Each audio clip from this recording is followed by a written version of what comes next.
It's time for Show Me the Franchise. With Thomas and Frederick. With Thomas and Frederick. It's time for Show Me the Franchise. With Thomas and Frederick. With Thomas and Frederick. Welcome to Show Me the Franchise, the podcast that talks about franchises of all shapes, sizes, backgrounds, genres, and types. I'm one of your hosts, Tom Stadler, here as usual with, hold on, let me see if I can get the right accent for this. The cunning kingfish, the bad barracuda, a man so deep, he's almost unfathomable. A man so quick, he's even fast asleep. Now let's give him a very big hand, because he's only got one. I give you the steel-handed stingray, Frederick James Dyken. Good form. Good form. That's all I have after that. That is great. I had to go through so many different quotes from this series, and all I could think of was Bob Hoskins as me doing the intro to Hook, and I'm like, I have to give Fred the glow up here. He ate with that one. He ate with that one. That was quite the role. Why are we talking about Bob Hoskins as Smee? Because we are, of course, talking about the topic of Peter Pan today, Fred. The boy who never grew up. Peter Banning. Ooh. Oh, sorry. I jumped into the Hook already. I feel like you're getting hooked on Hook. I know. I won't. Are you hooked on a feeling? Okay.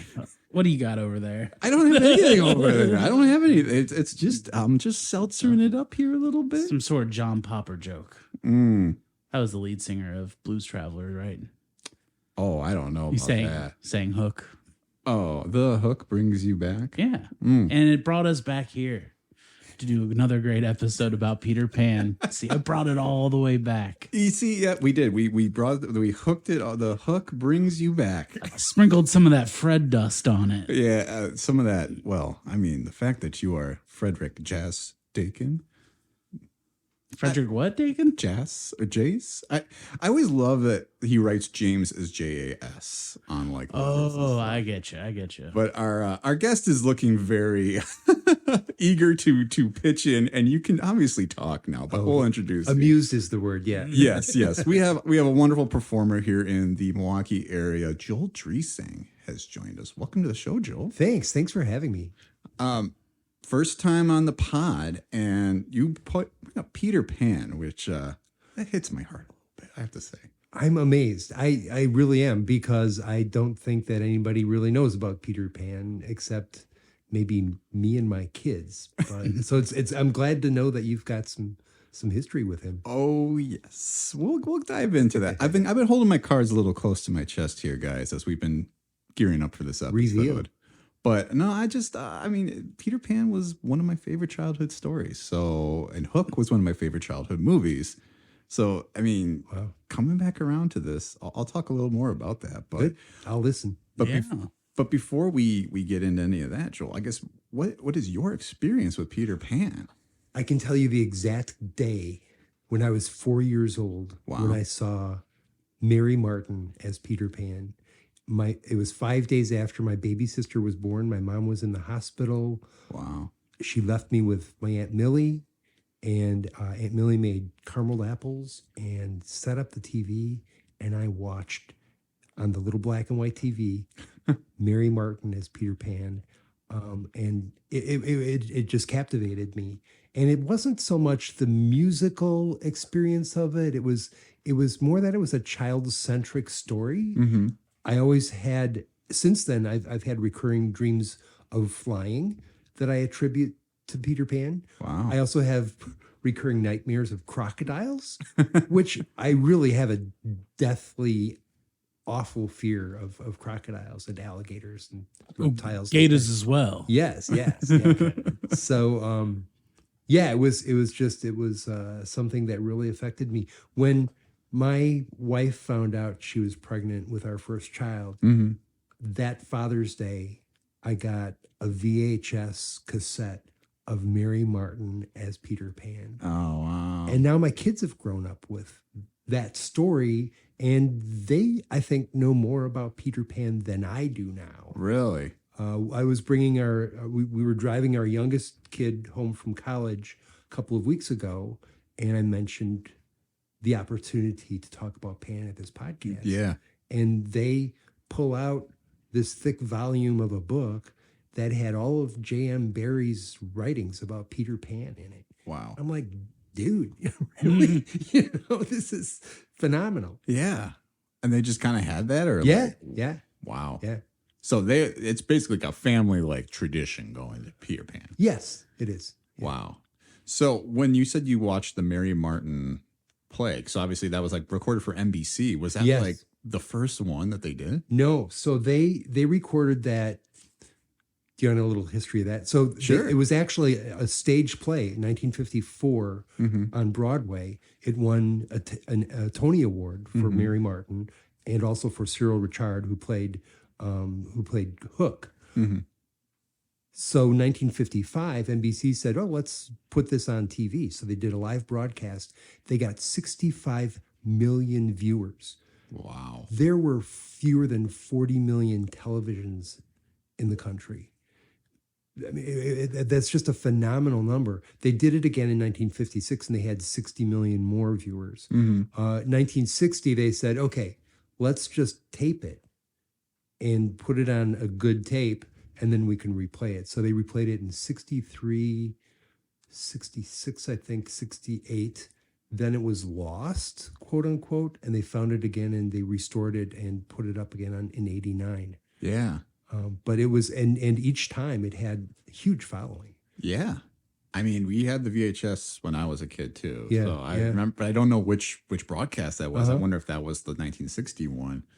It probably was, yeah. yeah. There, I from the library, I found a 1955, the 1955 version, and it hasn't changed all that much. In fact, NBC went to great lengths to try to get as much of the original cast onto that show in 55, 56, and 1960. Cyril Richard was in a production in Australia at the time, which conflicted with the show. And NBC said, well, we have to have him here. Yeah. So they bought out the show. They paid all of the actors, all of the crew. Everybody said, you're not doing the show. Here's your money. Cyril, come to New York and we're going to tape the show. Man. Jeez. Incredible. What a story. Yeah. I'd never heard any of that. I mean, I did a lot of research for this, but clearly not enough. Yeah. Yeah, that's crazy though. But man, so go back then. Obviously, Peter Pan, and it's deep, and now it's a legacy in your family. And you're right. It is a story that feels as timeless as Neverland itself, you guys might say. Wow. Fred, what about you though? What is some of your experience with the story? For me, I was aware that there was this version. I know this was a version my grandmother owned, that VHS, I believe. So I was familiar there was kind of like this older live action version. I remember being told like, and Peter Pan is played by a woman. And I was like, that blew my mind as a kid for some reason. I was like, but it's a boy. And they're like, no, it's an adult. So she can like run around, do this and that. And it was a big movie for my grandmother. I remember that. But I do remember mostly growing up on the animated Disney one for sure. And then later Hook. Because the VHS of the animated one, I remember being at my aunt and uncle's. And that was whenever I went there, I was throwing that on because I had a big chest of like the clamshell Disney movies, but that was one I didn't have. So it was like, if I'm going there, I'm cracking that one open and watching it. Since then, like I haven't really caught up too much with it other than I kind of have a back and forth with Hook where for a while it was like my favorite. And then I was like, is this movie that good? And then I've kind of come around as an adult, like this movie's important to me no matter what. Like I'm going to take what I need from it and get the things out. Like it makes me feel a certain way. So it's one of those movies that once it's effective enough for you, it becomes sort of like critic proof in your head. And that's kind of my journey with Hook and Peter Pan. Interesting. Oh, and I think the ride at Disney is a bop. It is a good ride. Have you ever gone on that ride, Joel? I have. Yeah. And that ride today, like if you were to pull up the queue, is probably at like an hour and a half, 2 hours. Really? And it's an old ride. It's just you floating above, you know, Neverland, slow ride, but people love it. And it's kind of one of the last timeless rides there because they're always changing them and stuff. I missed that, and like the Snow White one was a big one for me, which I think now is the Winnie the Pooh ride. But I always get on that Peter Pan ride when I'm in Disney. Interesting. You know, and talking about Disney, it's such an icon. I mean, Tinkerbell's the freaking animated logo. Yeah, Right. every time you popped in a VHS, Forever. you're gonna Yeah. see Tinkerbell. Yeah. And you get that classic, like, just the, like, it's like, yeah. It is synonymous, it does feel like, with Disney now, the Peter Pan property, even though it feels like one they don't push forward a lot anymore, especially not recently. But that's because they're all in the computer animated generation now with Frozen and everything else. So Walt Disney saw a play of Peter Pan when he was a kid and was enamored of it. And his daughter said that he wanted to make that the second animated feature that he did after Snow White. It turned out that it took years for him to negotiate the rights to it. And then the war came along and they sort of set it aside. Sure. So there were like, I think 13 movies in between Snow White in 37 and Peter 55? Pan in 53. 53. Yeah.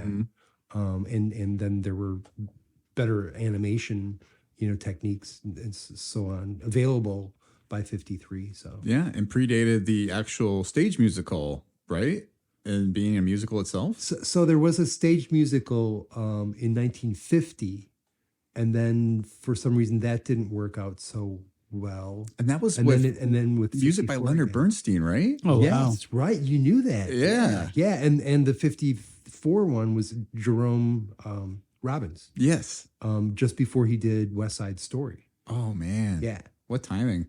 Who left Snoopy in the vestibule? I'm thinking of. Did you guys see the? Did you see the? What is it? The Leonard Bernstein movie? What was that called again? Wasn't it just called Maestro? Maestro. I was like, wasn't it just called Lenny? But it's Dustin Hoffman movie. Yeah, we skipped over that piece though.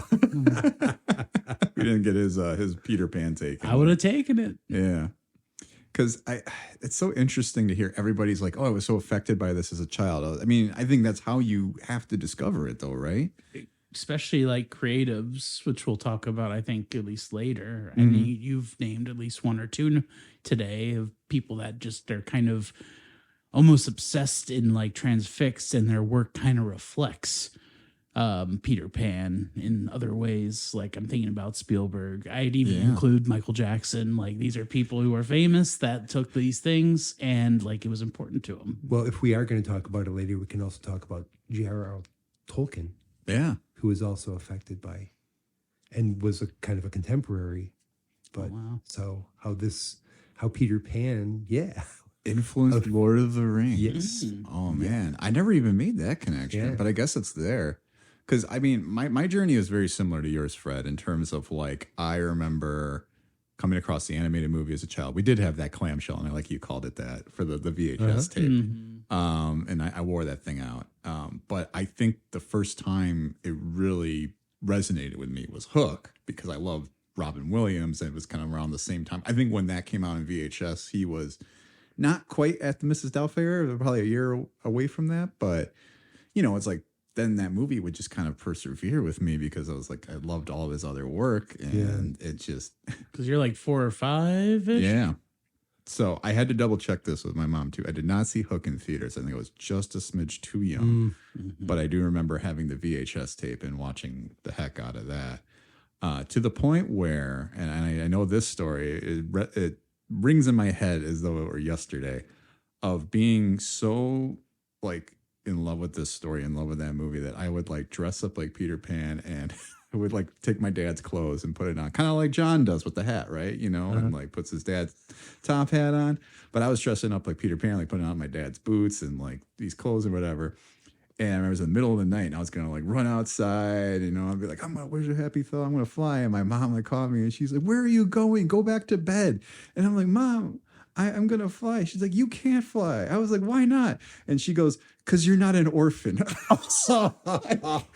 And I'm like, Yeah. wow. So what do I have to do to become an orphan? Yeah, Mom? yeah. And I think it was something like that. It was one of those situations where I think she was just very short and she got very smart. Oh, man.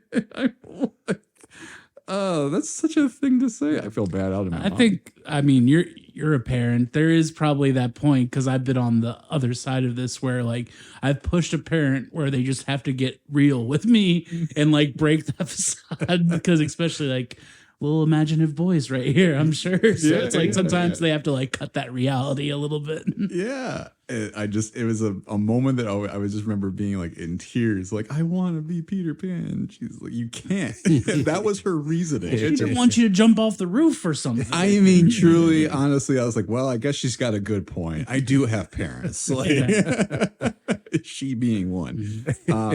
So it was just a moment that always rings in my head for whatever reason. But even at our local library, we had like a statue of Peter Pan, not one of the obviously Kensington Garden statues, Yeah. but it was just like one of him, like in a glass case. And so it kind of felt like that story always like was surrounding me a little bit as a kid. And yeah, and I just feel like it always had a lot of affection for it growing up. And, you know, and I think today I still have a lot of affection for it. And especially on the cusp of becoming a father myself, I have been thinking a lot about it too. And how I'm going to, you know, share it with my one day child. And Yeah. it's definitely a story that has evolved over time, I think, too, and how people have had different takes on it. And there's a lot to it. But I mean, it all had to start somewhere, right? Yeah. With, I mean, a kind of a sad beginning, right? Like with J.M. Barrie, because he was, so I mean, he's a novelist, playwright that was born in, so I guess he was born and educated in Scotland before he moved Right, to yeah. London, correct? And he was born in 1860. So, and I always, I hate to think, I always think of Johnny Depp's portrayal of him as much as Johnny Depp's also an interesting figure nowadays to be thinking about. And just him doing the Scottish, like little thing, you know, The just, rogue, yeah. yeah, but just a very like subtle one, just a very gentle version of it. Do either of you know the name of the Winnie the Pooh author? Yeah. Isn't it like a similar Milne. 2-letter? Milne. You know, that was very common among authors then. That's what I'm thinking about. You said Tolkien, Yeah, and I'm C.F. like, Lewis. another one, yeah. So Yeah, the Winnie the Pooh author, H.L. No. A. Milne. Yeah, I knew it was yeah. M something, but the 2 letters thing, I guess because maybe they all have a Yeah. lot of similar English names, maybe. Mm-hmm. The author of The Wizard of Oz also around that time was Frank L. Baum, but he went by F.L. Baum. Yeah. I wonder what why that was such a popular thing. Just because everybody had to have their full names represented. F.J. Dakin. Yeah. I like it. Yeah. I'm not saying I don't like it. T.C. Stadler, but I feel like I'm F. like, Jazz Dakin. You should use Jazz. Where did the jazz come from? That was an abbreviation for James. Was it? Yeah. Yeah. J-A-S period. Ooh. Doesn't save a lot of letters or anything. there's You get literally me and your wife confused if you do that. Yeah. I mean, listen, I remember just Robin Williams reading like the letter in Hook, and he's like, your presence is requested at the request of your children or something like that. And it's like signed like Jas Hook, and he even like says out like Jas. And I'm like, it's just interesting. And I was like, so that's how I learned that Jas was like short for James, or that's how they would write it. I don't know. Abbreviations are interesting. So anyway, J.M. Barrie, right. I'm like, James Matthew Barrie is his full name, if we want to talk about that. But I guess the real origin of Peter Pan, I guess, one of his biographers claimed that it started with his brother dying at age 14 in an ice skating accident, which I didn't get into the details of what happened, but I'm very curious if he just fell through the ice, kind of. No, actually, he let some other kid use his skates, and the kid ended up skating over him. Oh, God. Yeah. Ew, So that's grotesque. Yeah. yes. Gruesome. Ouch. Well, that's a rough way to go. But yeah, and I guess that his mother was pretty traumatized from this. I could imagine. Yeah, and it was interesting because and I think this is where you're going, if you don't mind, but Please. my take on it was that she was traumatized, and at the one part she was grieving that he would never grow up, that he would always be 13 or 14 or Right. however old he was. His name was David, I think. On the other hand, she was sort of celebrating because, hey, that's kind of cool. He'll be a kid forever. He'll be 13 forever, which can sound kind of cool, right? It can. I mean, it's certainly a way to imagine that, yeah, this youthful spirit is kind of ever present, Yeah, right? yeah. Because, I mean, yeah, I think for anyone who would lose their child, you have to almost kind of look at, like, what is a way I can somehow cope with this to move forward, right? Right. And also what I read about the mother was that she herself was pressed into adulthood much sooner than she should have been. It was one of those things where she was like probably the oldest daughter in a family, and the mother died. And so she had to be the mom. She had to take care of the younger kids and do all the housework and all that kind of stuff. So my understanding is that as J.M. Barrie grew up, he was very close to his mother, and she was always kind of lamenting that she never got to, that she had to grow up, that she didn't have the right time, enough time to be a kid. Interesting. And I think that she was actually very playful with him to sort of say, here's my chance to do the sorts of things that I couldn't do because I had to become an adult so soon. Yeah. It looks like I'm just reading the biography here of J.M. Barrie. It says his mother, Margaret Ogilvy, assumed her deceased mother's household responsibilities at age 8. Nice. Yeah. Barrie was the 9th child of 10, 2 of whom died before he was born.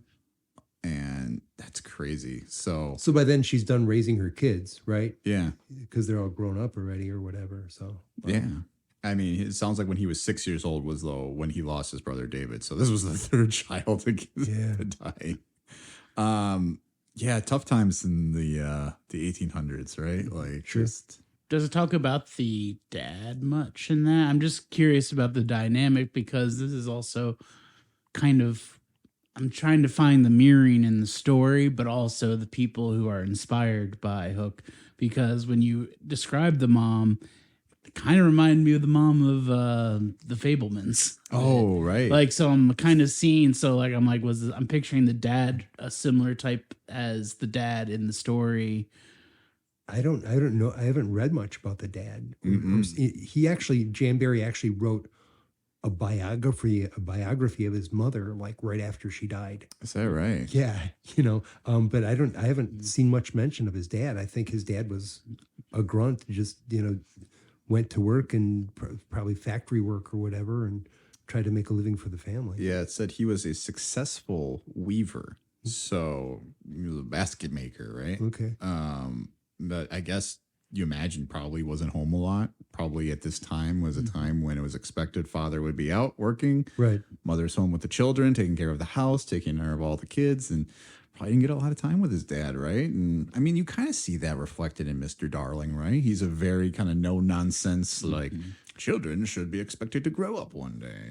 And That's kind of I was looking for that parallel, and I can maybe make the assumption that the dad was maybe a bit like that, maybe. you could probably extrapolate that for sure.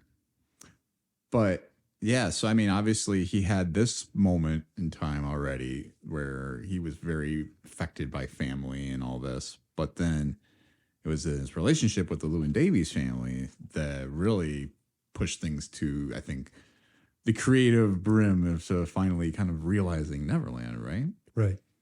And so, it was, and their father had already passed away, if I'm right, by the time When he first met them, he was still alive, but he died soon after that, I think. Got it. Years. So, but then it was what, Sylvia Llewyn Davies, right? Mm-hmm. Who was already, or she got sick like shortly after that, then, right? So it says Barrie created Peter Pan, the stories he told his sons of his friend Sylvia Llewyn Davies, with whom he had forged a special relationship. Like the whole family. But yeah, it sounds like came within a few years after the death of her husband. So he was, so they did not get a lot of time with their parents, these kids. Right. Yeah. Which, happened more often in the 19th century, I guess. But As we're learning.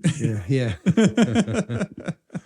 But he was, my understanding is that the way he was raised, he just always grew up wanting to not grow up, always wanting to be playful, always wanting to have fun. When he went away to school, he would form these play groups, and they would do things like they'd play, they'd pretend, they'd make these games up and do all these things. He was a great cricket player, I guess, is one of the things that he did.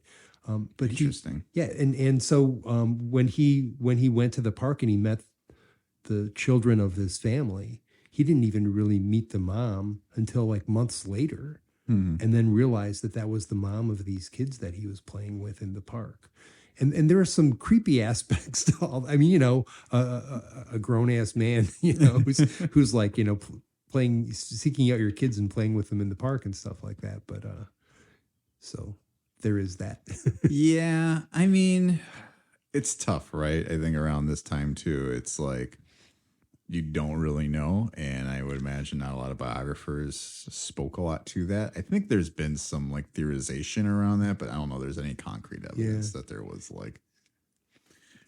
Another interesting dynamic that was happening at that time was in that part of the 19th century, there was sort of a cultural shift more toward appreciating children and valuing children. There were more games. There were more children's books, Tom Sawyer and Kidnapped and those sorts of things. And so there was kind of more attention being paid to kids. And I don't know if their work hours started to go down and that kind of thing. But this whole thing was happening at that time. So he was in that moment to help make that happen. Yeah, which I think definitely.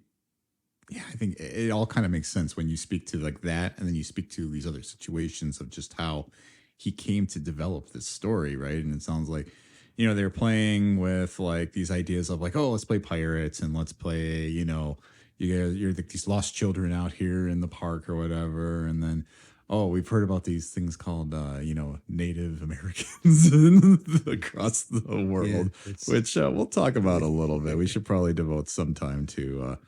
Maybe the representation of them in the story. But, I totally see, though, how him being kind of a somebody who loves to play games and all that lended itself to this relationship he had with these children, and ultimately named the character of Peter Pan after one of them, right? Peter Lewin-Davies.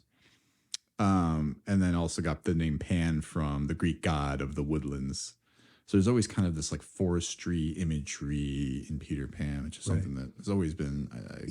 I think in the 1924 silent film, which Barry had a hand in writing, I think it starts with Peter Pan riding a ghost through the woods. So a goat. I'm sorry, a ghost. Oh man, I was like, you just sold a ticket, my friend. There's another version we can do. I mean, goat sounds cool, but riding a ghost. Casper meets Peter Pan. Hey, sounds good. I could be down for it. But it sounded like so he had started inventing this character and inventing this kind of story and took a lot of these elements from these games he's playing with these children, and eventually wrote his first novel that included Peter Pan, which was The Little White Bird in 1902. Featured him as a 7-day-old flying through Kensington Gardens. Kind of crazy to imagine a 7-year-old baby just flying around. 7-month-old, yeah, or 7-week-old. 7 days. 7-day-old. Or yeah. Unless I no, I think you're right. I think it's very, very young. A ring amount of times.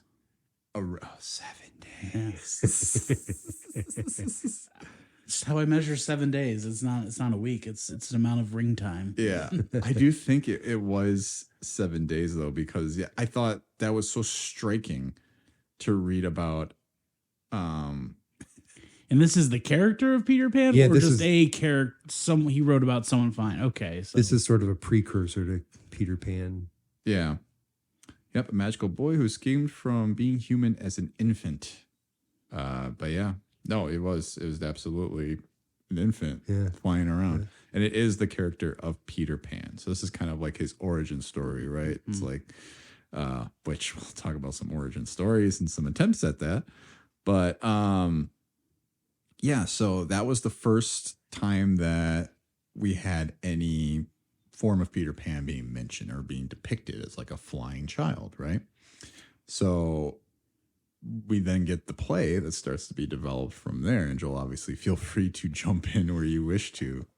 The fascinating thing about the play is that it started in 1904, and it was really, really successful. There were only like, in its first 50 years, there were only 2 years when they didn't revise the play to put it on in England. And those were during the war, probably during World War II, when they're dropping bombs on London and stuff. So it was just tremendously successful. So it starts in 1904. He doesn't write the play until 1928. Yeah. Interesting.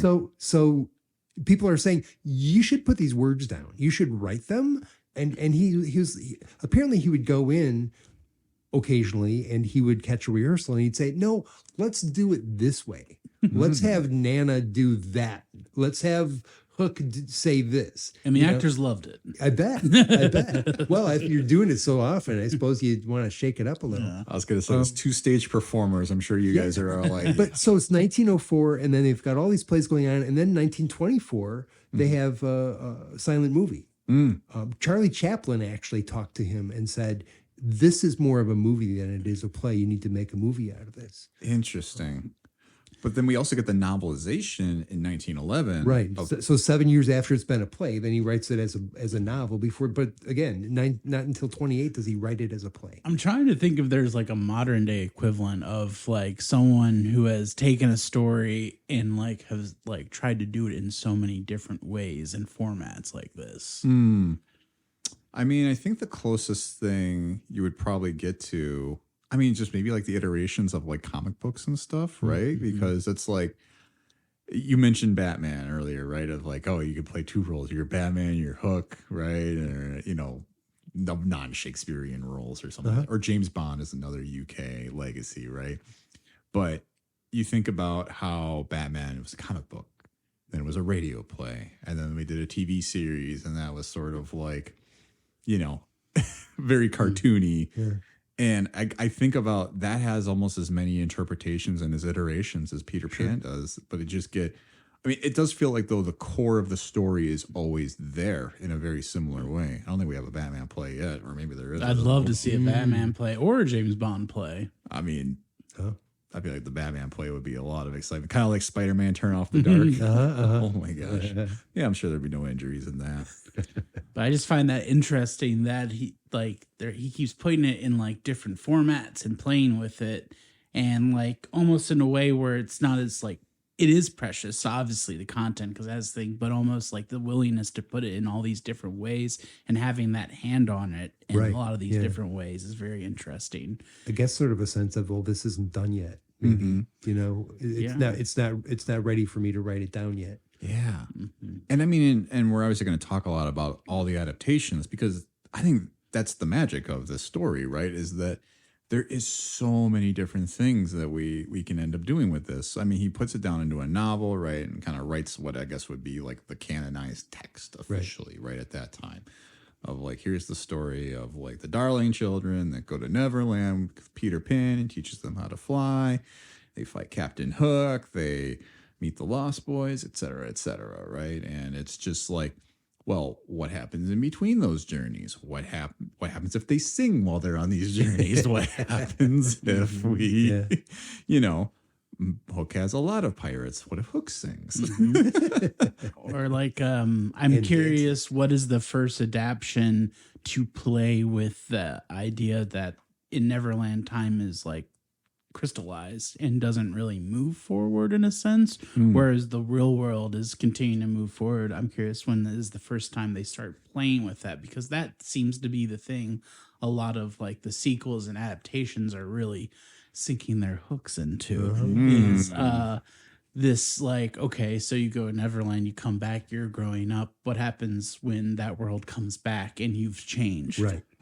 Yeah. Which is the thing that I find more fascinating as I'm older now with the story. And I can't remember when he actually included. I know I read this yesterday. Oh my God, I read so much and I did not write down all the notes. I should have really pinned this point. He did add an addendum at some point, and it might have been in the book, where we do get to find kind of like an epilogue with an older Wendy sort of reflecting on her time with Peter Pan. It was like, but she's sort of accepted, like, I've grown up, I have children of my own, right? And Yes, some versions of the play, I think, it ends with just him leaving Wendy and her brothers and the Lost Boys with the Darlings, and then there are other versions where he comes back and to get her, and she's already grown up, and she's got a child of her own or a grandchild of her own, and then he's like, "Oh, okay, well, I'll take her then." right, yeah. Yeah.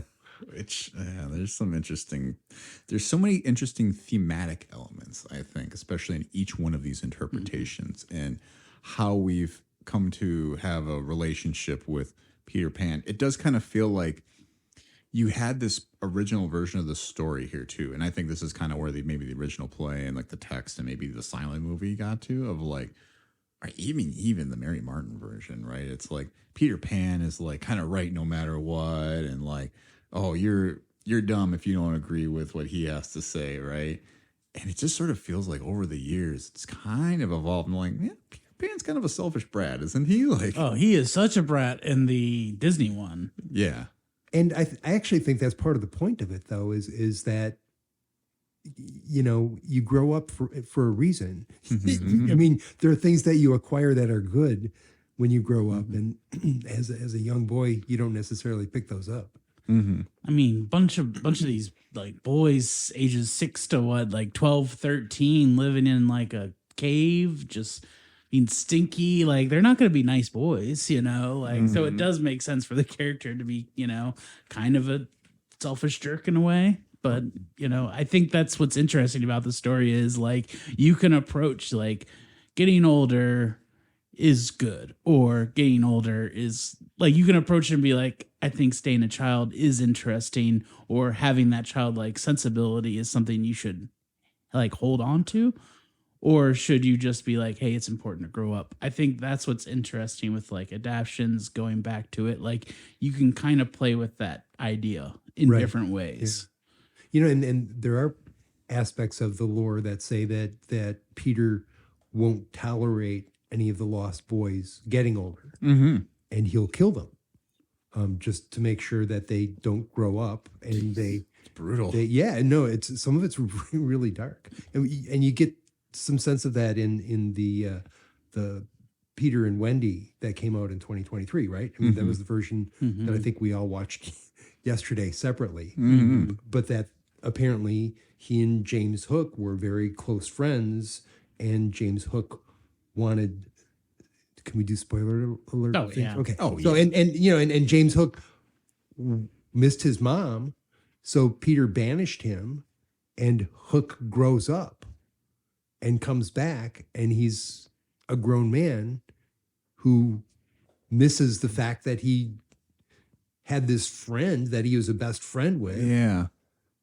It has such an interesting take. There's so many interesting takes in David Lowery's version of that movie and I think I mean, we'll talk a little more about this version, I think, in a little bit, unless we want to talk about it a little bit now. I mean, right? I mean, I don't know that we have any breaks on this, but, you know, he did this very inspired version of Pete's Dragon, which was another movie I loved as a child. And he did this kind of more adult, kind of like exploring this idea of like being a child with an imagination. And it kind of made sense that he was like, yeah, I think I got to take on Peter Pan too.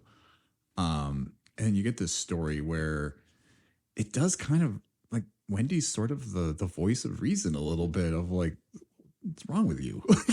You're supposed to be this like whimsical, cool figure, and you kind of just like misleading everybody a little bit, and just not really. Peter Pan, you mean? Yeah. Yeah. Right. Yeah. I really like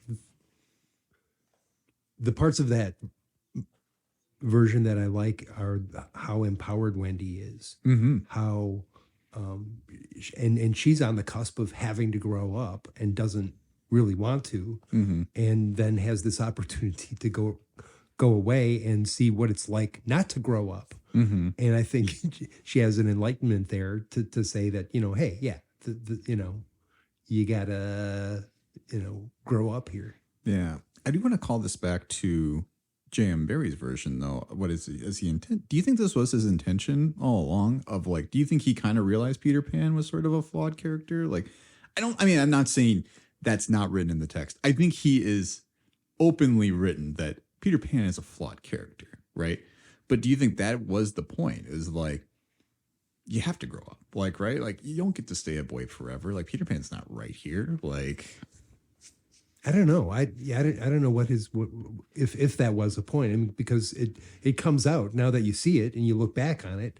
I mean, that wasn't anything that I saw, when after my baby sister was born and I first saw it. I didn't get that out of it. But Yeah, I don't think at first he's interrogating Peter Pan as a character. I feel like Peter Pan is like his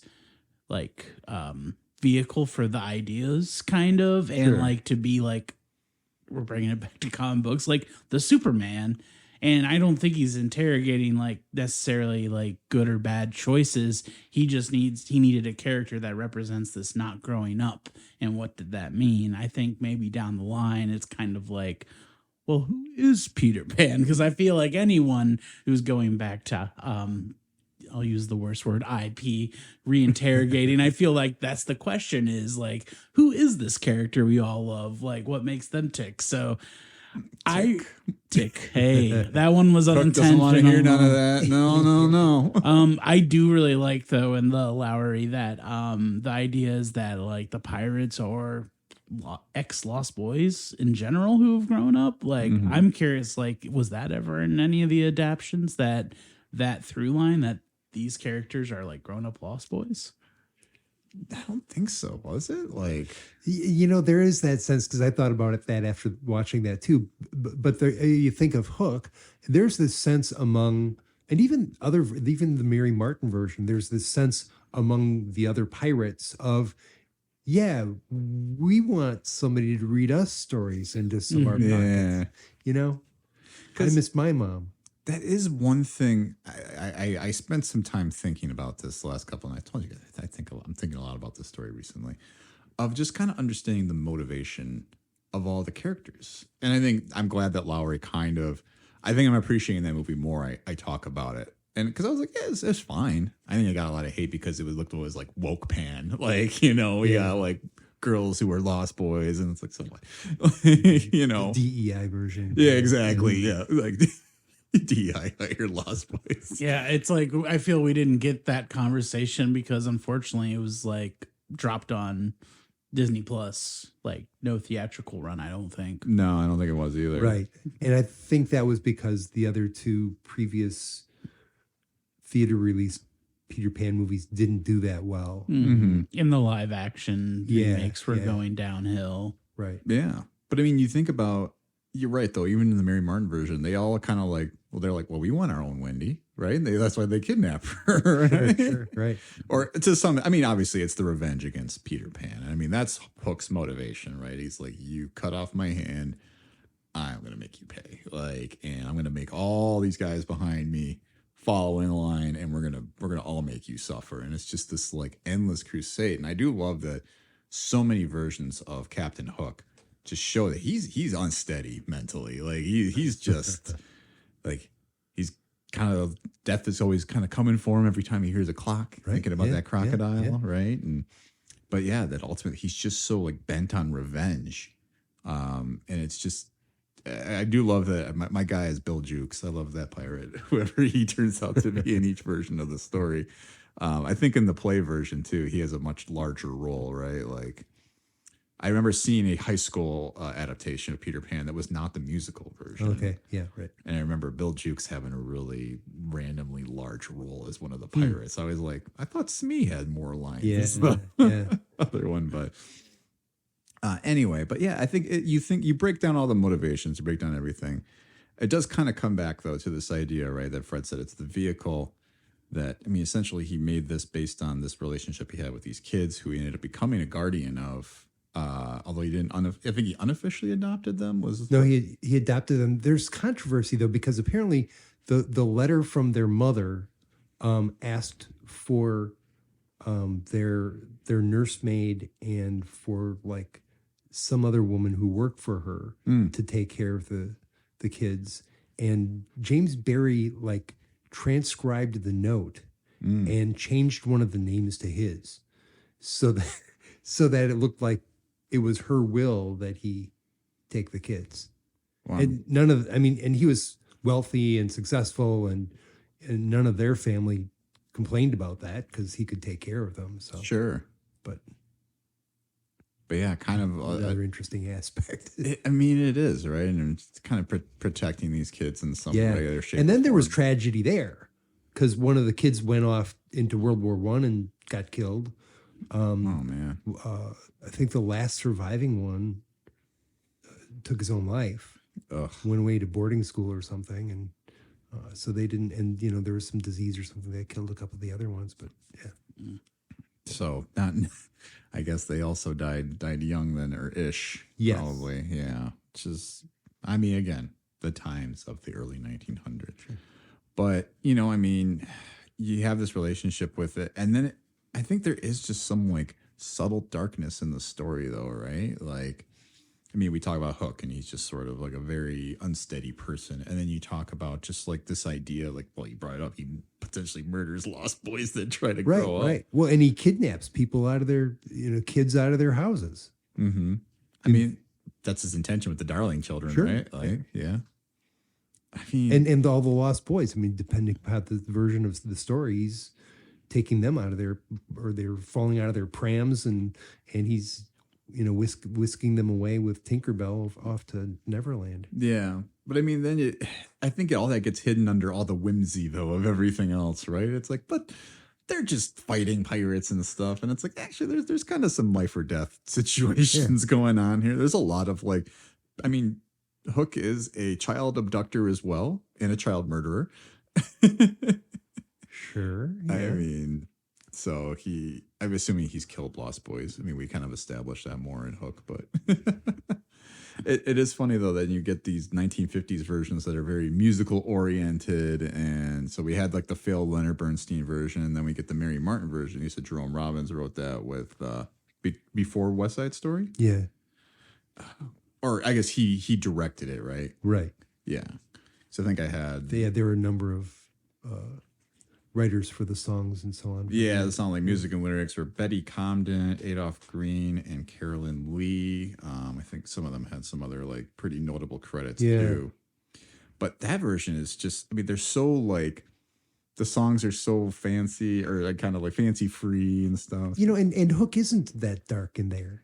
He didn't strike me as a scary character in that. I mean, the fact that the guy's wearing lace and he's dancing. I mean, it's just, I'm not as frightened by that. Sure. I do think he has a little more of a darker edge in the Disney cartoon, though. He's got kind of some crazy. Got a lot of anger. Right. Yeah. Mhm. Yeah. He does, and he just kind of has very sharp features that Uh-huh. I don't know. I remember kind of being a little spooked by Hook, but I got him right here. oh, there he is. There he is. Yeah. Yeah, I got all the villains. We're looking at a Can we t-shirt. zoom in on that? We'll get a picture for the socials. Yeah, for But sure. yeah, it's got all the good ones and some deep cuts too, which I appreciate. But yeah, Hook right there, looking evil. Man, he's a gentleman, evil gentleman, right? Like, he kind of reminds me of the bad guy from Tarzan. What's his name? Clyde? Clayton. Or Clayton. Yeah.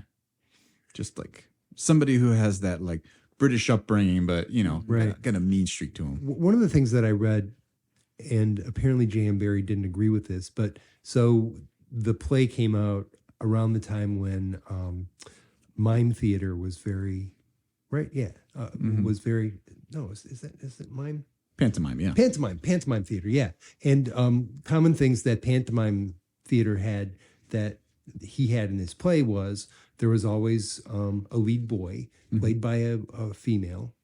There was always adults wearing animal costumes. And there was fantasy.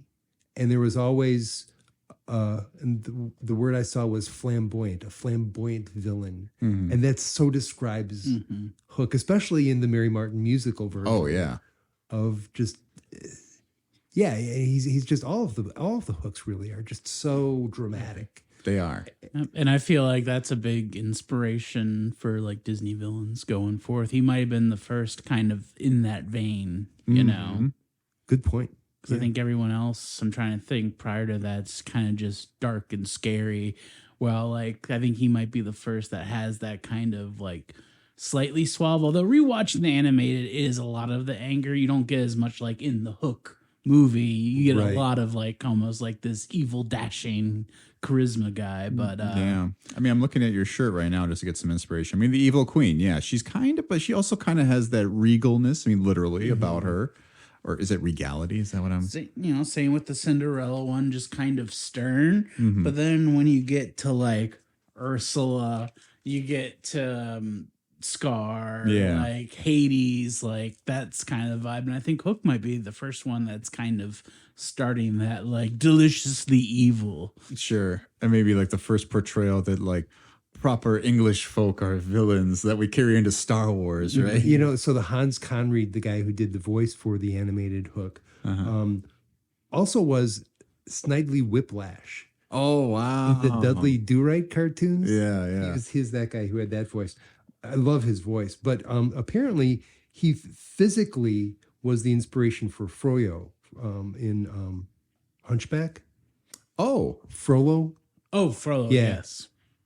I was like, Froyo is a dessert. Froyo. Yeah. One of the like most underrated villains of the anime Disney. Yeah. movie. Actually, He's just an pretty- he's underrated pretty- movie in general. He's pretty sinister. He's scary. He's scary. He's scary and like it's kind of intense what his interests and like his problems are. I really like that movie. yeah. It It's is dark.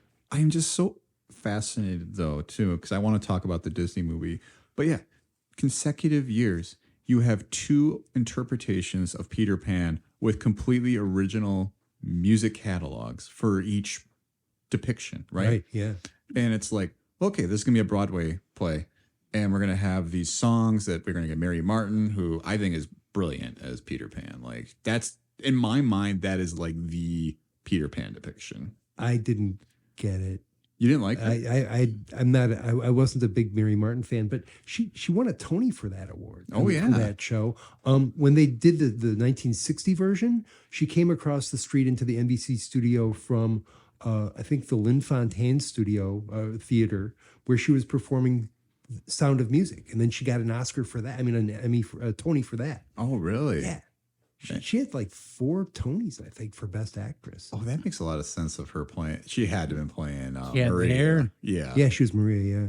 Yeah. Makes a ton of sense. But yeah, I've grown into sort of liking her, and especially when I just rewatched this, the range of her voice is just incredible. I think she was like 37 or something when she Oh, yeah. when Oh, she wow. filmed that. Yeah, I think that was Playing a 12-year-old boy when you're 37 years Yeah. old, and, you know. Yeah, I think that's the one I'm kind of regretting now I didn't throw on for this because I think it's been in front of my face when I was very little at one point, but I can picture the cover. I can picture it Yeah. at my grandparents' house. Oh, it's not too late. It's not too late. Here's the dreaded local connection. So Lynn Fontanne, you know, the Fontanne Lunt connection. They were two supreme actors of that era. And the 10 Chimneys in Wisconsin, Oh. in Genesee Depot, was their house. And that was like their getaway. And they would bring the rich and the famous into, it's just between here and Madison. Oh, And they wow. would bring there to entertain. So Lynn Fontanne actually was such a big actress that she had this theater named after her on Broadway. Yeah. She was the narrator for the 1960 Mary Martin No movie. kidding. Wow. Like that, we had actors with great names like that. Lynn Fontaine. Yeah. I guess I don't know a lot of the names of the cast other than Mary Martin. I just remember the faces, the voices, everybody. And I mean, I think it's so tough to top whenever you are like, I think those felt contemporary because they were so close together, these two depictions, but the voices and everything are so different. I mean, especially the fact that you had Bobby Driscoll voicing Peter Pan in the animated version. The first time a boy portrayed Peter Pan. Is that right? It is, yeah. And I got a hot take. I think something about like men or boys, there's just something almost a little too hard edged when they provide that for Peter Pan. I don't know if you guys agree with that or not. So is that getting to the feeling that Fred was talking about before, that he came off as kind of a nasty kid? A little bit. Yeah, I think so. A bit of a Bart Simpson.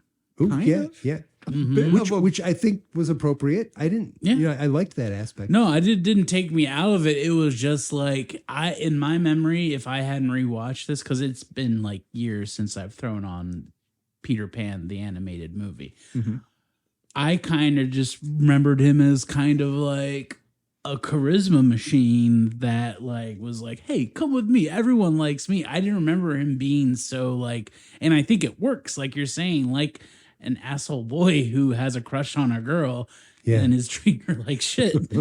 But also he's like in the animated one, he's like flirting with Tiger Lily, the Little Mermaids. They call them the Little Mermaids just because of the Disney connection. The regular sized mermaids. So like, but again, it does make sense for the character and maybe the arc of the character. Although the movie really wraps up quick, the animated one. Yes, yeah, it does. We got to get out and get to the credits at hour 20. But I think it works for that, if you're looking at it that way. Yeah, I agree. An ironic aspect of the Bobby Driscoll story. Do you know about this? Mm-mm. So he was the first contract player that Disney had. He has had like a 7-year contract to work with Disney. And as soon as the movie was released, they fired his butt. Really? And one of the things I read said that it was believed that he had acne. And so they weren't letting him grow up. Wow. They cut him like 3 years shy of when his contract was over. Yeah, because you look at his like repertoire or like his filmography, and he did not do a ton of other stuff with Disney. He did time. Sure. He had some drug addictions and some ran against the law, and he didn't have a nice life after that. Yeah. I'm on the Bobby Driscoll Google. I'm just letting you guys know, so I'm yeah. not like I'm just on my phone over here. Pitch in. More, I'm just looking me. at like, was he the like inspiration for the look design? Yes. Because I'm looking like that's Peter Pan. Yeah, right for sure. Look at it. Yeah, I'm not super familiar, but he looks like he did a lot of those like kind of smaller Disney movies leading up to that time. Like I'm looking, Song of the South, Melody Time, real nice one. Which that's my hot take about the animated Peter Pan. When I rewatched, because I know it had the Native American stuff. On this rewatch, I was a bit like, holy shit. Yes. Yeah. And I'm like, because I did a paper about that early Disney phase, and in college, I actually checked out Song of the South because it was part of my paper. Okay. Mm-hmm. And I don't remember because it's been a while since I watched it. I would say, as far as like doing an interpretation of other people's culture, I'm surprised we can still watch one on Disney Plus and the other is not available. Yeah. Yeah. And I'm not saying one way or the other. I'm just saying I am surprised when I rewatched it. And it didn't take away the like moments that I remembered as a kid. Like really the opening is what stuck with me. And I think maybe that's why. And then I think maybe that's why we didn't own this one on VHS. But I don't know. Yeah. And Disney Plus doesn't even have any kind of a slide that they put up, or they have a tobacco warning on there. No, I checked just today.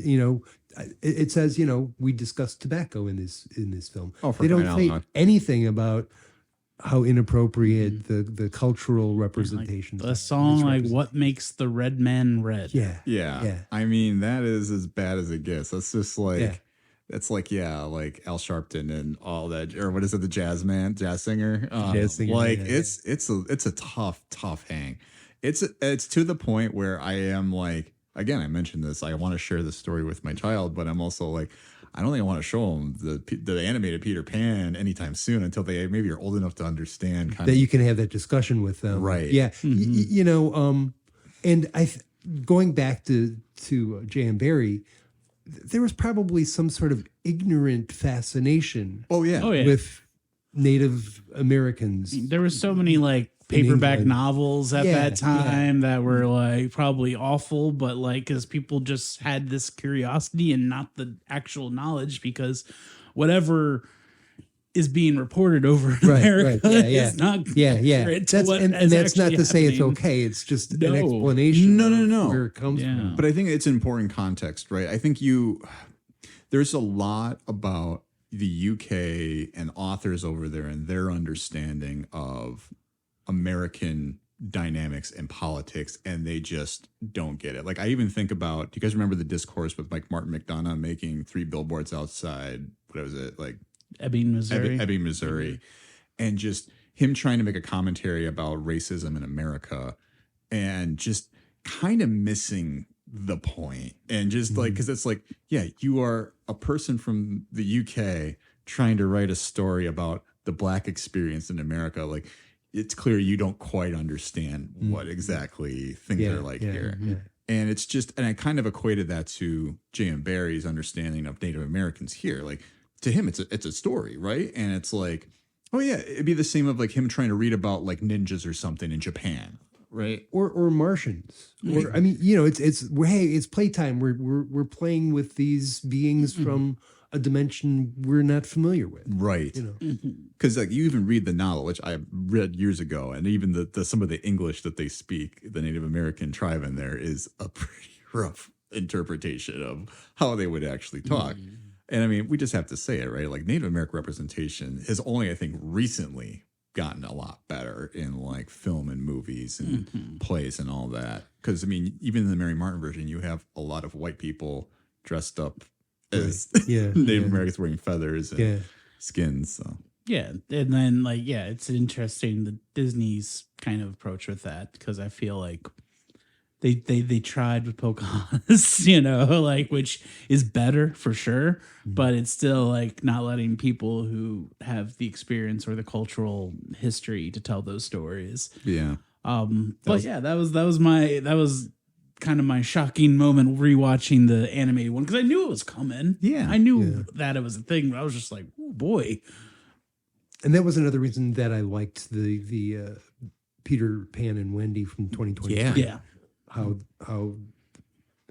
that aspect was represented a little better. Yeah, we're not just gonna ignore it. We're gonna try to use it in a way that makes sense, I guess, is kind of the approach they went. Because I feel like in Hook, it's not even, they're like, we're not touching Right. it. Yeah. Which, I'm not the one to say which attempt is the right way to do it, Sure. but I appreciated the Peter and Wendy movie still working in, because there probably are people who are indigenous people who, like, even though it has that bad, maybe probably still had Tiger Lily as someone they like glommed onto. Right. Whether or not this was the right way to have the story told, I think it is important to still, in the correct way, bring in that character if you can, because it could still be relatable and be a way to kind of inspire people. And like Wendy, Tiger Lily was less a victim and more a hero. yes, Right.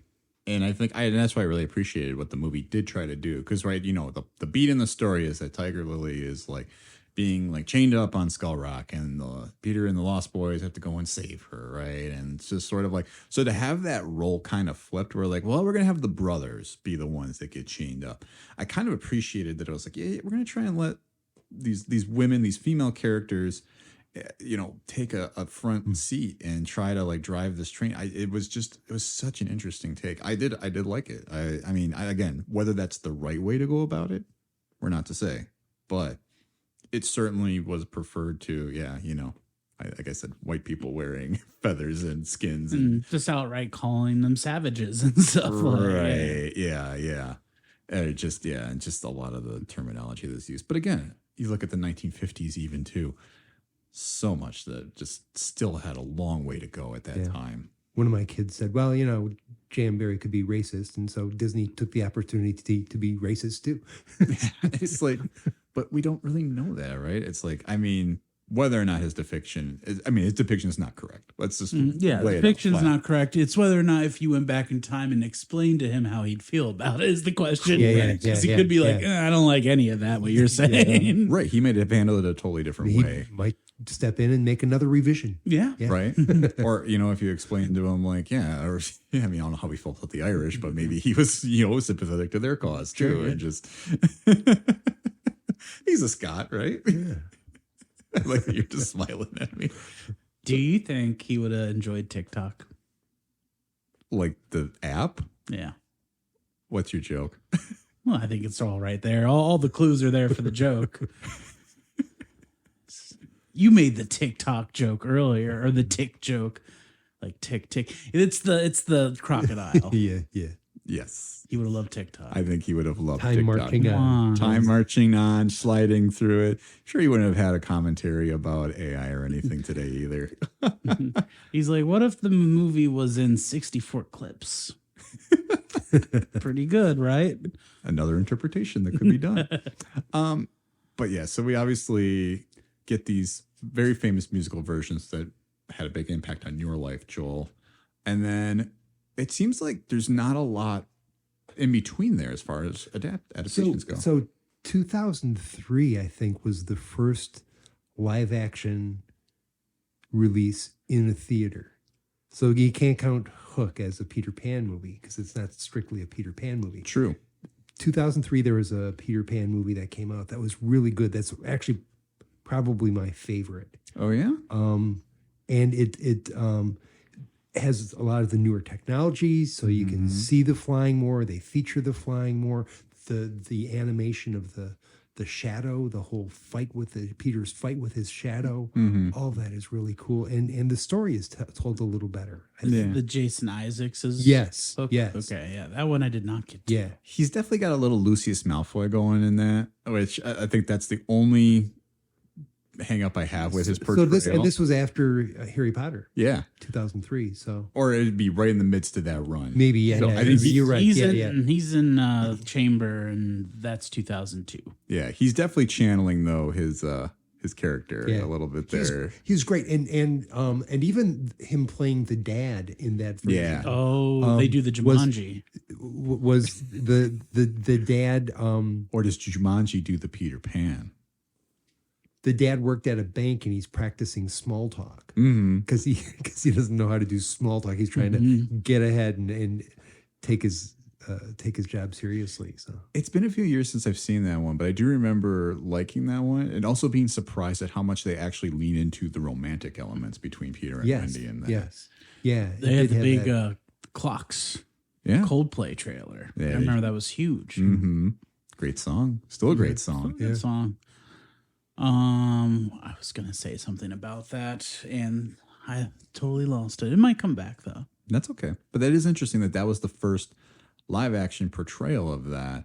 Because then we get a lot of dancing around in between there. We don't get another strict adaptation until that Peter and Wendy movie that came out in 2023 that was officially what the live action remake version of the animated movie, I think is how they build it, right?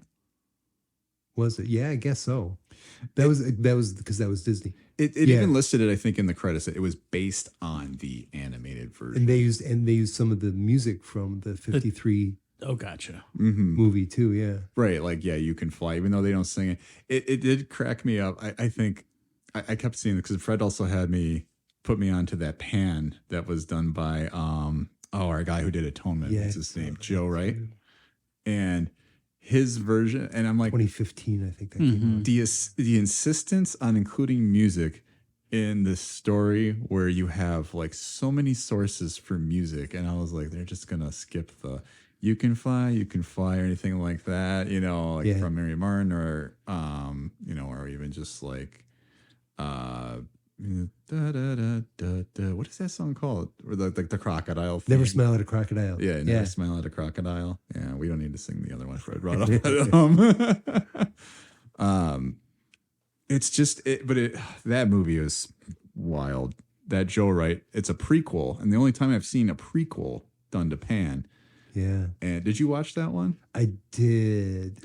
Didn't Starts like with it. a 7-day-old flying over England. Doesn't it? No? Yeah, it does. Yeah, it did. Yeah, it did actually. Yeah. Yes.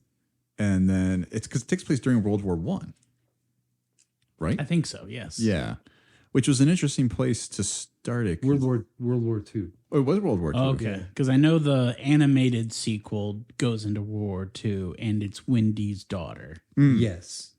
Right. So Which actually, I started watching that. I wasn't able to finish it, but that actually seemed like it was starting okay. Yeah, I was kind of digging it. I thought the animation looked really good too. Yeah. yeah. just good 2D animation and not like sometimes those sequels they cheap out a little on the animation, but look good. Had my favorite character, which maybe I'll save. Okay. One of your favorite depictions potentially? Yeah. Well, I've never seen Return to Neverland. Was it any good? That is the Johnny Depp one? No, No, that's the one we were just talking Finding about. Neverland. That's Finding Neverland. Return to Neverland is the animated sequel. Okay. Yeah, I watched that while also on the clock today. Sure. Might have been on in the background. Yeah. Yeah. But yeah, isn't it just like Hook basically tries to get like Jane to like be like Wendy again? Is it kind of same beats? I don't know. Very similar beats. Yeah, as far as I watched, at first they all thought she was Wendy. Mm. Yeah. Which And makes she had to sense. convince them otherwise. So the Lost Boys don't come back at the end of the animated version. I haven't watched it in years. Actually, they had all the same Lost Boys. Same Lost yeah. Boys, because I know they had the little outfits. Yeah. The music is very like 90s, like almost R&B kind of. Like that was at least the songs I heard. They sounded like wannabe Disney, like 90s. Like, you know how they'll do like the version for the movie and then they'll have like Michael Bolton sing. Yeah. That was like the vibe of the music in it. Interesting. I guess I've never seen that one. I've wanted to watch it. So it's one that's been on my radar for a bit, but perhaps that'll be one to watch later. Yeah. But I mean, we gotta talk about Hook, right? Like, because you brought it up, Joel, that Steven Yes. Spielberg was pretty inspired by. So when I watched E.T., the first time I saw E.T. in a theater, it was in the Philippines, actually, I remember. I watched it. Interesting. And, yeah, well, that's just aside. But what's her face? Julia Roberts? No, in E.T. Oh, the little sorry. girl, Drew Barrymore. Drew Barrymore is in the closet with E.T. and she's reading him a bedtime story. What was the bedtime story? Peter Pan. And I'm wondering, okay, that's in there for a reason. Why is Peter Pan the story that she's reading him? And I watched the rest of the movie asking that question, and I'm like, this is a Peter Pan movie. This is just a Peter Pan movie.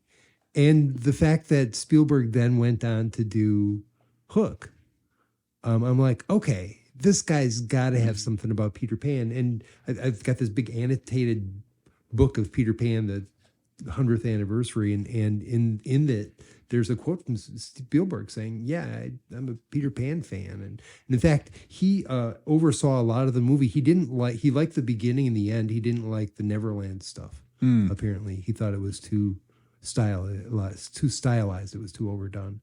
Of Hook you're talking about? Of Hook, yeah, the Hook movie. Which I do kind of latch on to the bookends of that movie. Yeah, Sure.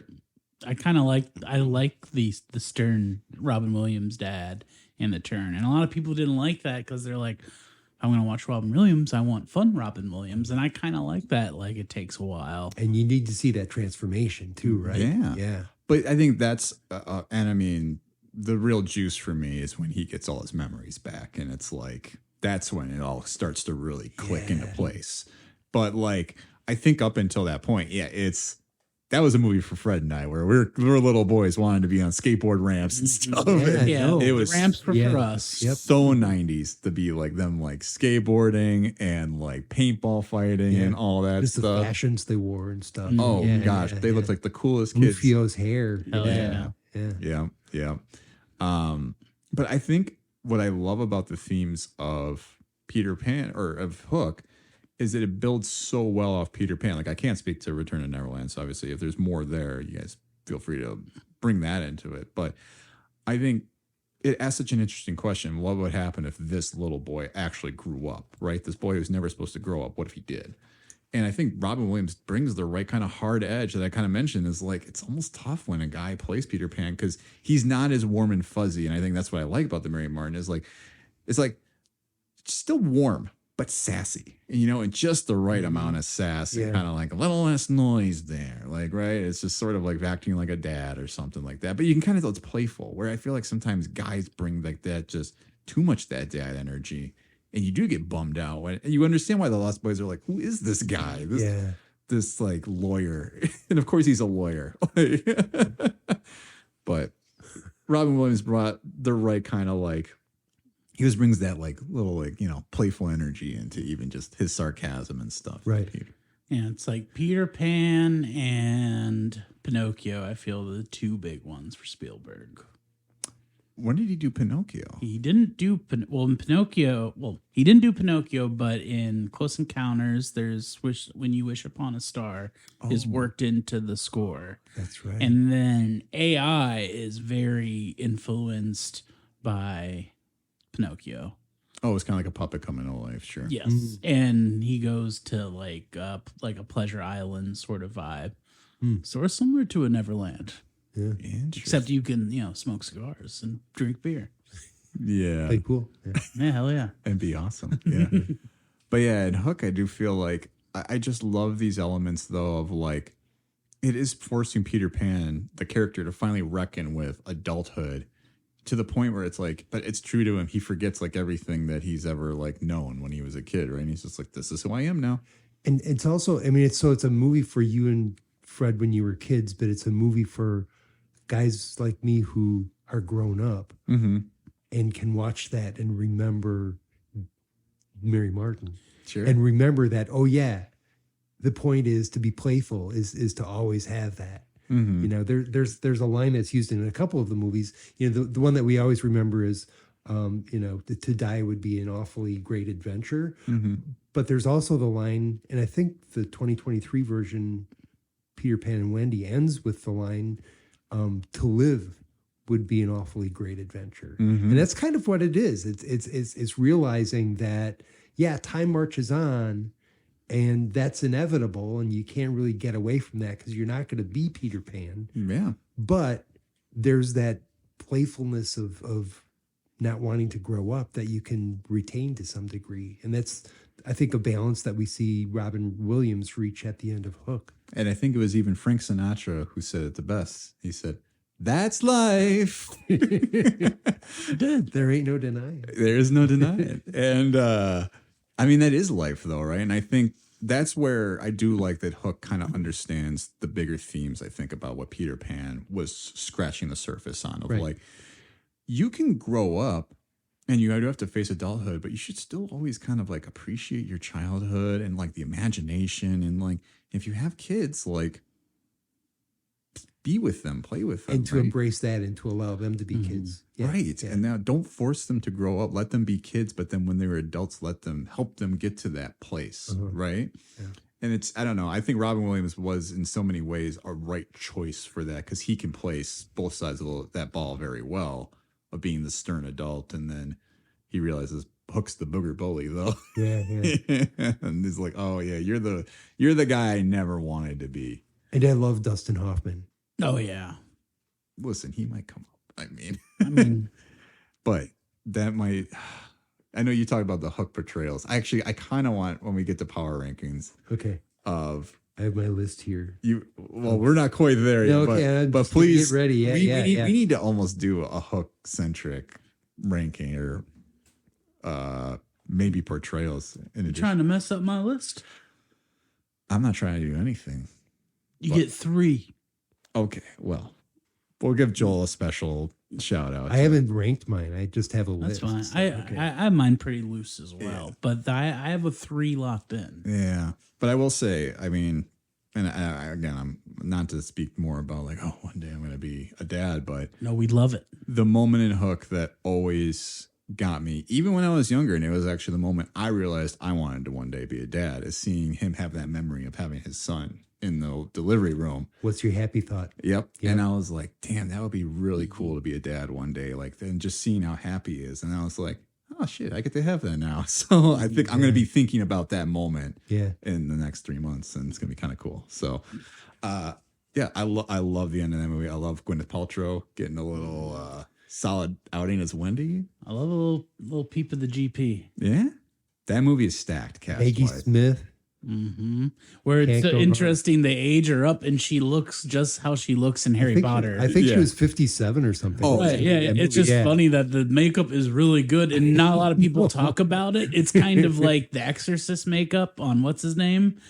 because he wasn't that old, and they throw on that great makeup. Max Max von von Sydow yeah. has looked like how he looked in The Exorcist up until he died, and that was the same for like McGonagall. Yeah. I was like, oh, that's how she looks. I mean, all the way up until like Downton Abbey, right? Yes. She looked like old Wendy Yes, in that exactly. show. What's She so did. crazy about watching it? I was like, did she look like this forever? No, she was younger But then. it's that Spielberg magic. But I think one of my favorite factoids, and maybe this is a good opportunity to transition to like our like show me the franchise segment, is that Hook was pitched as a musical. John Williams wrote a musical with somebody and was intentional because I think Spielberg, or it might have been him who had this thing of like it was like his child or something. That said, what if Peter Pan grew up? I might have to fact check this, but I think it was because then he decided to write the music down. I don't think it was his son who's the lead singer of Toto, but it's just another one of my favorite factoids I about know that either. Yeah. But yeah, I think it was intended to be a musical. They were like ready to roll with this in the movie to be a musical. And then Spielberg got like cold feet and was like, actually don't know if I think the songs are going to work in this. And I think this is him at kind of a weird part of his life too. Has Spielberg made musicals? West Side Story. Oh yeah. Never mind. That was his West Side Story. okay. And he probably has regret. Well, no, he made West Side Story because of Jerome Robbins. He wanted to do the Peter Pan connection thing with, I'm making that up, but And you know, one of the ideas to originally play Peter Pan, Michael Jackson. Ugh. So that's For Hook? Bullet dodged. no for Peter Pan. Oh. And I had to double Do check it, to make yeah. sure this wasn't BS, but that was a concept in the early stages, Yeah. and then it diverged when it became something Yeah. else. I think him looking at himself as a father, probably he wanted to focus more on that and his connection with Peter Pan versus more of a fantastical musical, which I'm assuming that was more the MJ route. Yeah. Wow. But I'd say Bullet Dodge. I like the version we got, even though people do pick on it for having like flaws, which I don't really see as much, especially now that I'm older. I just kind of enjoy it. That's the thing. I think, once something has become personal to you, you can see the criticisms and you can agree that, yeah, those are things worth criticizing, but yeah, it's still special. But yeah, I picked up the 4K. I watched it last year maybe, and I definitely had a little tear. Watched it by myself. Yeah. It's one of those movies I cry at a different point each time I watch it, I think. Very true, yeah. Yeah. So I have to correct myself here. So I will give you guys a little bit of extra beef to this. A little extra beef, thank you. A little extra beef. Because you were right about the Michael Jackson thing. I started reading about that. That is true. It was James Hart who was the writer of the script, and he was the one who said it was his son that asked him, what if Peter Pan like grew up?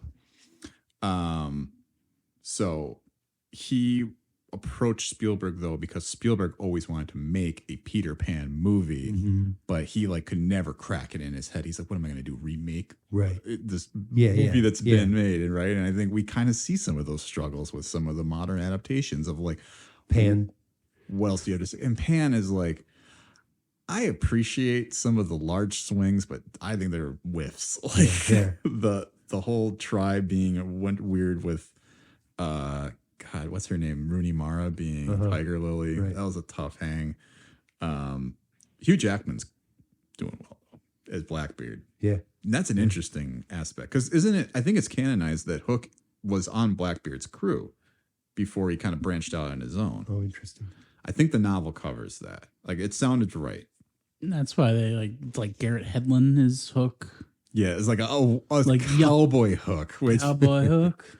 is like, yeah, my name is James Hook. I've almost fell out of my chair. I go, no way are we doing this. Right? I mean, it sounds good until you probably actually watch it. The problem with that movie is that we have all of the catalogs of the previous interpretations where Hook is supposed to be this proper British, just like rogue, right? Right.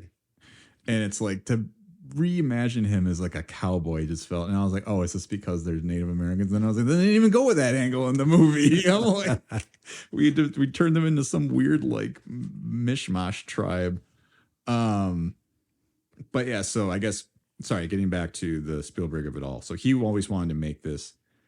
Then it was this guy named James Hart who approached him with the script idea and was like, "Do you want to do a sequel?" And he was like, "Yeah, I guess, whatever." And then he went to John Williams and was like, "Musical?" And he was like, "I could do that." Uh-huh. So the one song that survived though from the musical was the one that Maggie sings, Peter's daughter, when she's on the ship when you're alone. Yeah. But then there's parts of the score that are using like songs that were written for the movie, and then like that very classic like hook like theme. They're like da da da da da da da da, and they're all like, "Where's the hook?" and all that. Mm-hmm. And then it led into Smee's little speech that I gave up top. Did you say a speech? A speech. She gave a little speech. I liked it. I mean, yeah. Do we just want to talk about some other like coulda, woulda, shouldas? Show me the franchise, you guys.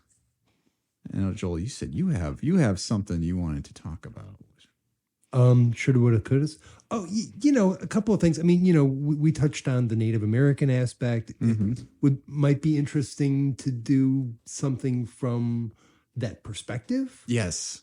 So that the movie's told from that it's, you know, indigenous centric to show them being colonized or whatever happens to make Neverland the place that it is.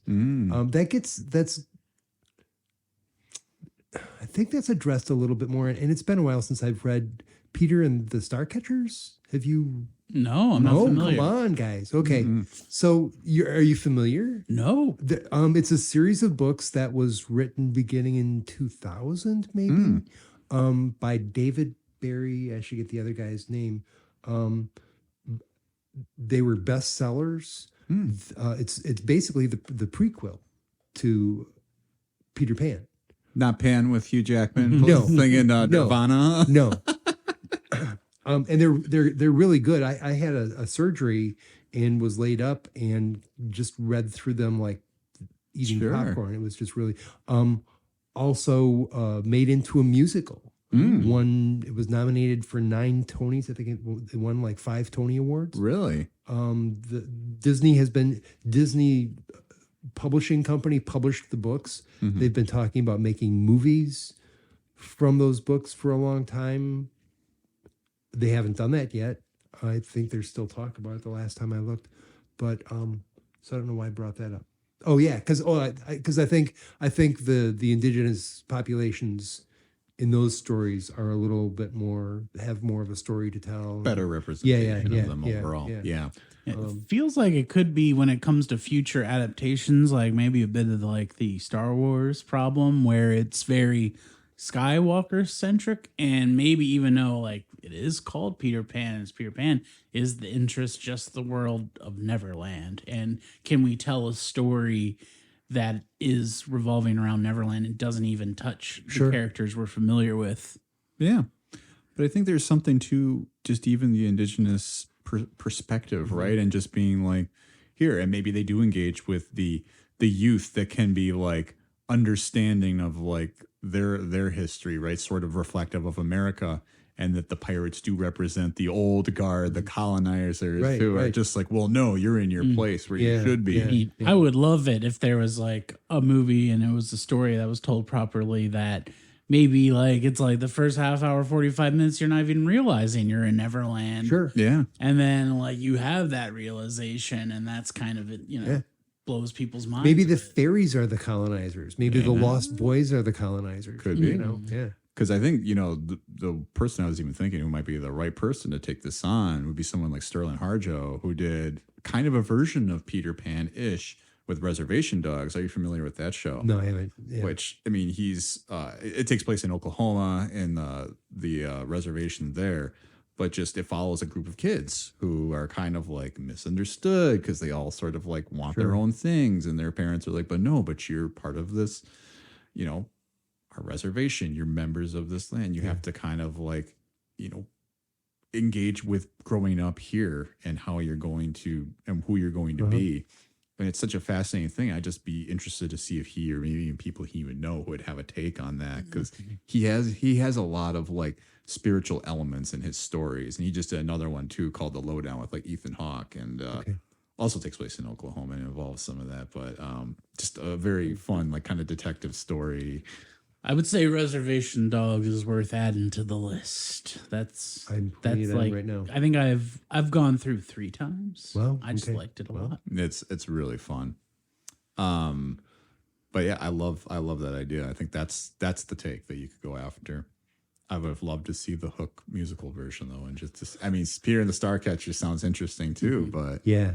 I mean, I would have just loved to see what that would have looked like, even if Robin Williams was the one singing kind of pre-Genie right there too, or maybe Sure. right around the right same time. Aladdin's like 93. Okay. 90, so, yeah, 92, So 93. 91 is? Yeah. 91 is Hook. Yeah. Mm-hmm. So it's that sweet spot for sure. Might be interesting to do a feature on Smee. Tell Smee's story. I mean, we love Shmi here. And then, love then- Not Shmi Skywalker. Shmi. it's because then we could maybe find out whether he was a lost boy who went back to his mom and grew up and had to come back as a pirate or whatever, but Yeah. I want to hold a lot of my Smee takes because we're doing a portrayal ranking at the end of this. And, Well, one thing we didn't discuss, because it's really targeted to like young kids. I don't think there's anything for us. We have not talked about a very fertile pocket of the Peter Pan IP. Sorry to keep going movie exact with it, which is Tinkerbell. yes. They have harvested Tinkerbell for so many small films, small things. Yeah. Like when I was on Disney Plus, I'm just like, what are all the Peter Pan things I can watch without, renting something? Yeah. And it was like 4 or 5 Tinkerbell movies, all of like, some looked like the animation similar to the Disney, but then you have like those really like watered down CG things. But it seems like Tinkerbell is a big pool. Like you mentioned, like this is how you go to Disneyland or Right. Disney World. She's still lighting the top of the not the mountain, the castle. In the beginning of all the VHSs, she's doing, the little twirl with the wand and getting things going. Right. So I don't know. I want something more grounded at the Tinkerbell, something more YA maybe. Yeah, we definitely scratched the surface of that in Hook, though, with her kind of being like, because we always get this sense that Tinkerbell's jealous of Wendy, right? And Yeah, she's kind of yeah. like actively, putting her in harm's way, convincing the Lost Boys to shoot her with the arrow or whatever, right? Which we don't get in the Peter and Wendy movie, but I do love like early movie Tinkerbell and the animated. She's like throwing like Real Housewives vibes. Like she's like, she is mean and I love it. Yeah. yeah, modeled after Marilyn Monroe too, I think. No. No, That's a myth. myth. Marilyn Monroe wasn't much of anything in 1952. Okay. 1953 when they were making that film. Oh, I wonder who was the inspiration then. I don't. And not too much of a pixie build. I mean, we love Marilyn Monroe, but I feel like that she little doesn't more look. Yeah. The play didn't depict Pixie. It was just a flashing light. Sure. The silent movie has Pixie has Tinkerbell depicted, and it's amazing. It's a really cool aspect considering the lack of special effects and stuff that they had back then. Right. There are some of those like early silent films and some even like the monster movies where they like figured out that technology yeah. of Big Little and like really ran Right, wild with it. right. So I could really see some interesting ways they could have done that in a silent Yeah. film. Again, that 2023 Peter Pan and Wendy, I liked the relationship between Wendy and Tinkerbell. Yeah, it wasn't so They were in it together. friction. Yeah, There wasn't yeah, friction. yeah. Yeah, coulda, woulda, shoulda, would maybe. And the big ding for Hook is I like Julia Roberts as Tinkerbell, and I like her vibe, but I felt like she doesn't get much to do in that movie. Yeah. And I wish maybe like something a little better worked into that movie for Tinkerbell. Yeah, she kind of just is the one that ushers Peter back into Neverland, and like that's like her main role, and then she's just always sitting on the sidelines yelling at people, but nobody's listening to her because she's Right. tiny. Yeah, no, I think I could get down with a larger depiction of that. just a Tinkerbell centric story. I love our guy Smee. Love him hanging out with Bill Jukes. Just I do love those, like, because we grew up in the all right, there was a big animated movie. We're gonna put like a couple sequels on VHS Right. and just like plug them in for you. And I always think about Anastasia. There's like a sequel, and it's all about Bartok, who is like the little like henchman, like the Shmi of who's the big bad of Russia in World War One. Rasputin. Rasputin, the bad guy of Anastasia. So the next movie is just like Bartok's Way. And it's just all about him. And I do like the idea of like Shmi's Vacation or something. Like Shmi goes to New York or something. Shmi goes to Los Angeles. So the only problem is that the way I want to play Smee is Bob Hoskins, and it's like We got technology. for that. Yeah. I don't know, always look Not good. Jim Gaffigan. Yeah, Gaffigan was okay, but the problem is everybody's been trying to fill Bob Hoskins. shoes Yeah, since yeah, He did that. He good crushed luck. it. I really wanted like a Hot Pocket joke in there somehow. Oh yeah.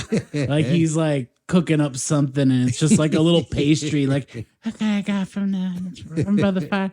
Hot Pocket. I don't know. He's kind of an odd choice for Smee, though, right? It's like a Interesting, good yeah, choice. yeah. Just like, he's kind of retreading what we've seen in the other Yeah. iterations. But when I saw him, I was like, hey, that's good casting. Yeah. And I was excited to see it because I kind of like actor Jim Gaffigan when he pops up and I stuff. like that too. I was curious about.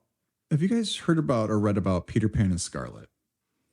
I read the book. You did. Yeah. What'd you think? It was okay. Yeah. So, there was a competition. The Ormond Street Hospital for Children's, which owns the rights to Peter Pan, had a competition for a sequel to Peter Pan. And that was the one that won, and I wasn't all that impressed. Again, I read it when I was recuperating from that operation, so I What's that? might have been drug addled. What's the deal there? I can't even remember the book that well. I just remember it. I didn't like it that much. I read up on this. So yeah, her name is Geraldine McCaffrin or something like that. She's a children's author. I think basically, yeah. So is it St. Ormond's, right? That's the name of this, which totally Ormond Street, I think. or Ormond Yeah, yeah, Street, yeah, Children's Hospital, which again, a cool aspect we probably shouldn't say, and maybe is maybe the best piece of J.M. Barrie's legacy.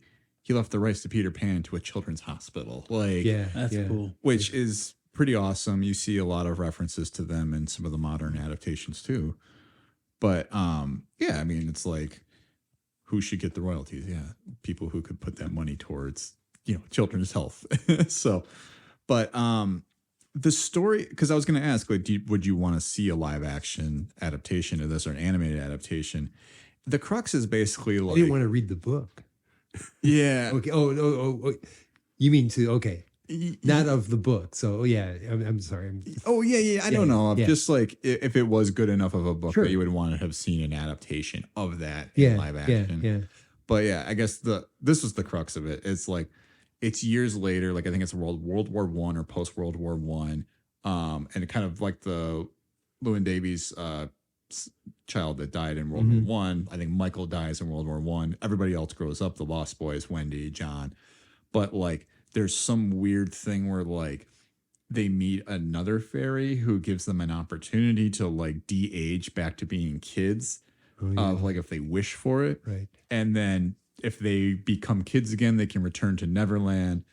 And so all the Lost Boys, except for like maybe like Slightly or something like that for whatever reason, are able to return to Neverland.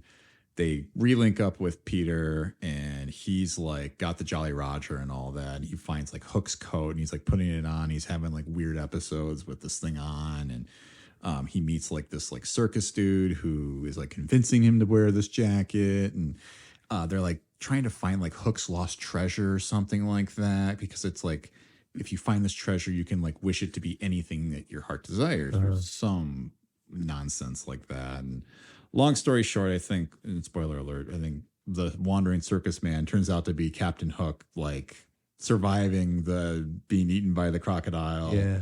He like says that he was the one trying to convince Peter to have like wear the coat so that he would get like infected by it or some bullshit. And it turns into a lot of nonsense to the point where they're like, he like is able to like I don't know, like get put back to sleep and become Captain Hook again, because something about like the stomach acid of the crocodile transformed him is really bizarre.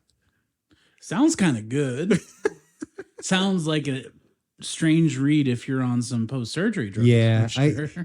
and I was starting to think, well, maybe I should give that another try and read it again. But if I'm going to reread one of those books, I'm going to go back to Peter and the Starcatchers. Yeah. Those are really good books. You can't put them down, literally. For some reason, when you said that, I was picturing like a sci-fi version. It is kind of, I mean, yeah, it's a fantasy. It's kind of sci-fi. It's Sure. You know, there's a group of people who catch galactic substance, and it helps so that you don't grow old. And Peter gets doused with enough of it that he also has the gift of flying. Sort of like the spice from Dune. There you go. Little connection. Little bit. I just wanted to also go back to Shmi just for one more thing, because I feel I forgot watching the animated one to shout out. I had to look up his name though. Bill Thompson, because I mean, that's a voice from my childhood, because he's the rabbit from Alice in Wonderland. Alice in Wonderland. He's Droopy Dog. It's just one of those. And I think he's the adult human in Aristocats. So it's just one of those like actors who has that voice. And I'm like, oh, you're in like 4 monumental movies for me. Yeah. You know? I was The voice of Wendy was also the voice of Alice. Yep. In Catherine Alice. Beaumont.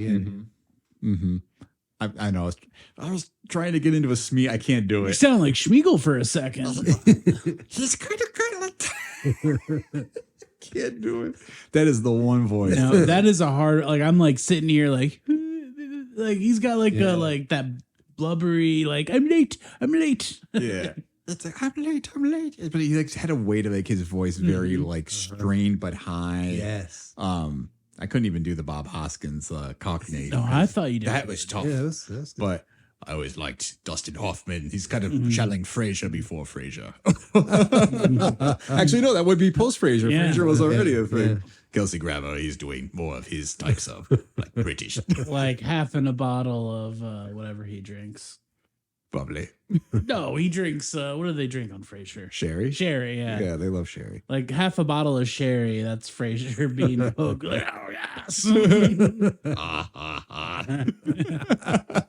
I appreciated the hell out of Dustin Hoffman's performance. I mean, just him and Robin Williams seemed like they were just they having you fun. could just tell they both had such fun with those portrayals. Yeah, I think they kind of sniped at each other too a bit, is what I understand. from Yeah. the Oh, really? Yeah. Oh, yeah, That's yeah. interesting. You want to hear my list of Hook portrayers?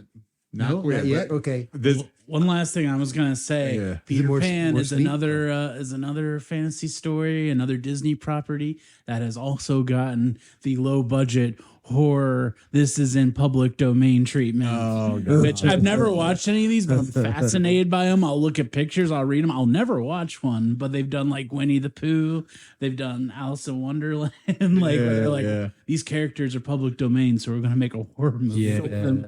But I just wanted to show Circus Tent. yeah, the circus guy. There's a from circus tent, so maybe maybe they're pulling from that book a little Peter bit. Pan and Scarlet. It's on which Peacock. Is the canon sequel because the Great Ormond Street Hospital said that, and I think they have a weird thing. It is public domain, but they maintain royalty rights because of UK law or something like that. Yeah. Well, that That's seems like the understated. sweetest Yeah. deal. Yeah. Like, Right. you can do stuff with it, but I make some money off of it. I think it's very specific to them though, because they are a children's hospital, and it's like, what are we gonna do? Pull rights from funding kids like Right. who are sick? Like, Right. I think it's probably the right thing to do. I do love the idea of like a low budget slasher movie, like helping out a hospital out there. Yeah, hey, you never know. I mean, actually, it's probably what yeah, it was. Yeah. like bought the library in this horror movie. Because the last one I was going to mention was like, I would love to see a reboot of the animated series that was like the late 80s, early 90s. I don't know if you guys remember that. Oh, And I think this is Saw going to that come up. there is one. Yeah. It's going to come up, I think, in your Yeah. list of Hook depictions. Yeah. 'Cause Oh. the voice of Captain Hook in the series, and I would love to see him reprise this now, is Tim Curry. Oh. And I was like, he seems like a guy who could just cook as Captain Hook. well, he kind of got to in Muppet Treasure Island. He did, yes. Which is another movie that like kind of is very, I think, hook coded for sure. Yeah. As in there's like also a little kid who sings a sad song on a boat. Yeah. And I get those two songs mixed up in my head. Oh, yeah. That's right. I forgot about that. But you guys want to get to power rankings? We should talk about this. Because I think we should start with your list, though, Joel, because you've been teasing this now. No, I just have a list of the people who have played, and I don't have Tim Curry on the list yet. Oh, but interesting. We'll put him on the list of people who have portrayed Hook. Please. So share. in alphabetical order, we've got Hans Conried, who did the 1953 Disney animated. So that type of Captain Hook here. Dustin Hoffman, Yes, Jason Isaacs, Indeed. Boris Karloff. Oh, He did the 1950 musical that was on Broadway. He was Hook in that. I'm just trying to think of the Grinch. I must stop this Peter from coming. That's more the Jim Carrey one, I a feel. little. Kind of sounds like that. Danny Kaye. Danny Kaye, Danny like Kaye. White Christmas Danny Kaye. Danny Kaye. They did a 1976 TV live broadcast with Mia Farrow as Peter Pan and Danny Kaye as Hook. So he'd be doing something more along these lines and, And that sort of thing. I always thought that Danny Kaye and Mary Martin were the same person.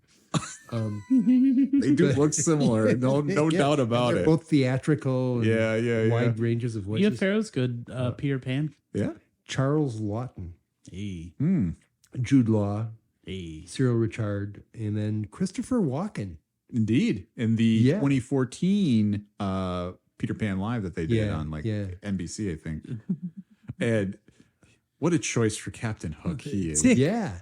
Talk, Peter. That's all. And I the have. singing and the dancing. I do remember him just kind of doing a little Yeah. shimmy Yeah. on the stage because it was Allison Williams right there. Yeah. Peter That was- Pan and that. And, Also good Peter casting. yeah. I didn't like No? her as. Well, But, I was gonna say if you had any rankings of those Of depictions- those, so I did this quick, but I would say number 3 would be Cyril Richard, Okay. my original. And then I like Jason Isaacs. Oh I yeah. like him as number 2, and then Dustin Hoffman is number 1 Oh, yeah. for Hook. I like those rankings. I got no argument. I'll go with that. No, I wouldn't fight you. But I think for the official power rankings, then, Yeah. so that's our Okay, bonus. And okay, if we yeah, give our okay. guests, we Yeah, love to yeah, give yeah, our fine. guests. That was Yeah. the segment. bonus. You're welcome. What's the hook gonna be? Yeah. What's the hook? Is the favorite portrayals of any character, your top 3 favorite character portrayals, any medium, could be anything you've seen on stage, any movie you've seen, any TV series. If I kind of remember that Tim Curry cartoon very briefly, Yeah. but I don't think I would reach for him. Mm-hmm. So I mean, this is tough. This is a deep category. And now I can't count Hook because I spent that already. So I think you could still I add get that. 3 If- others. If, Yeah. one I of think those, your knowledge is deep enough. You can pull 3 freshies. You don't have to. I'm just saying I've been very impressed. but if you need to land on one, you can pick your number 1 there for that, or make it an honorable mention. Which I'm going to have at least 3 honorable mentions before I pick that cast of Hook is so good. Phil Collins is in that movie in a bit part. Yeah. Is He's the inspector, yeah. the inspector. But Joel, do you want to kick us off, or do you want Fred and I to go first? I'll let you go first since I did kind of kick this off already. You want me to go first? I got mine locked. You got it locked? Go Yeah. for it. I'm going to do it live. So I'm gonna do number 3. I gotta go Bob Hoskins as Shmi. I love the flipping of the words. I love the look. I think that's just traditional Hoskin accent. I love what he's doing. I am gonna go number 2. I am gonna go Dustin Hoffman as Captain Hook. My number 1. I don't think they were actually played by anyone because they don't talk. I'm going with Nana, the dog from the Peter Pan. This dog just trying to hold things together. Which Nana?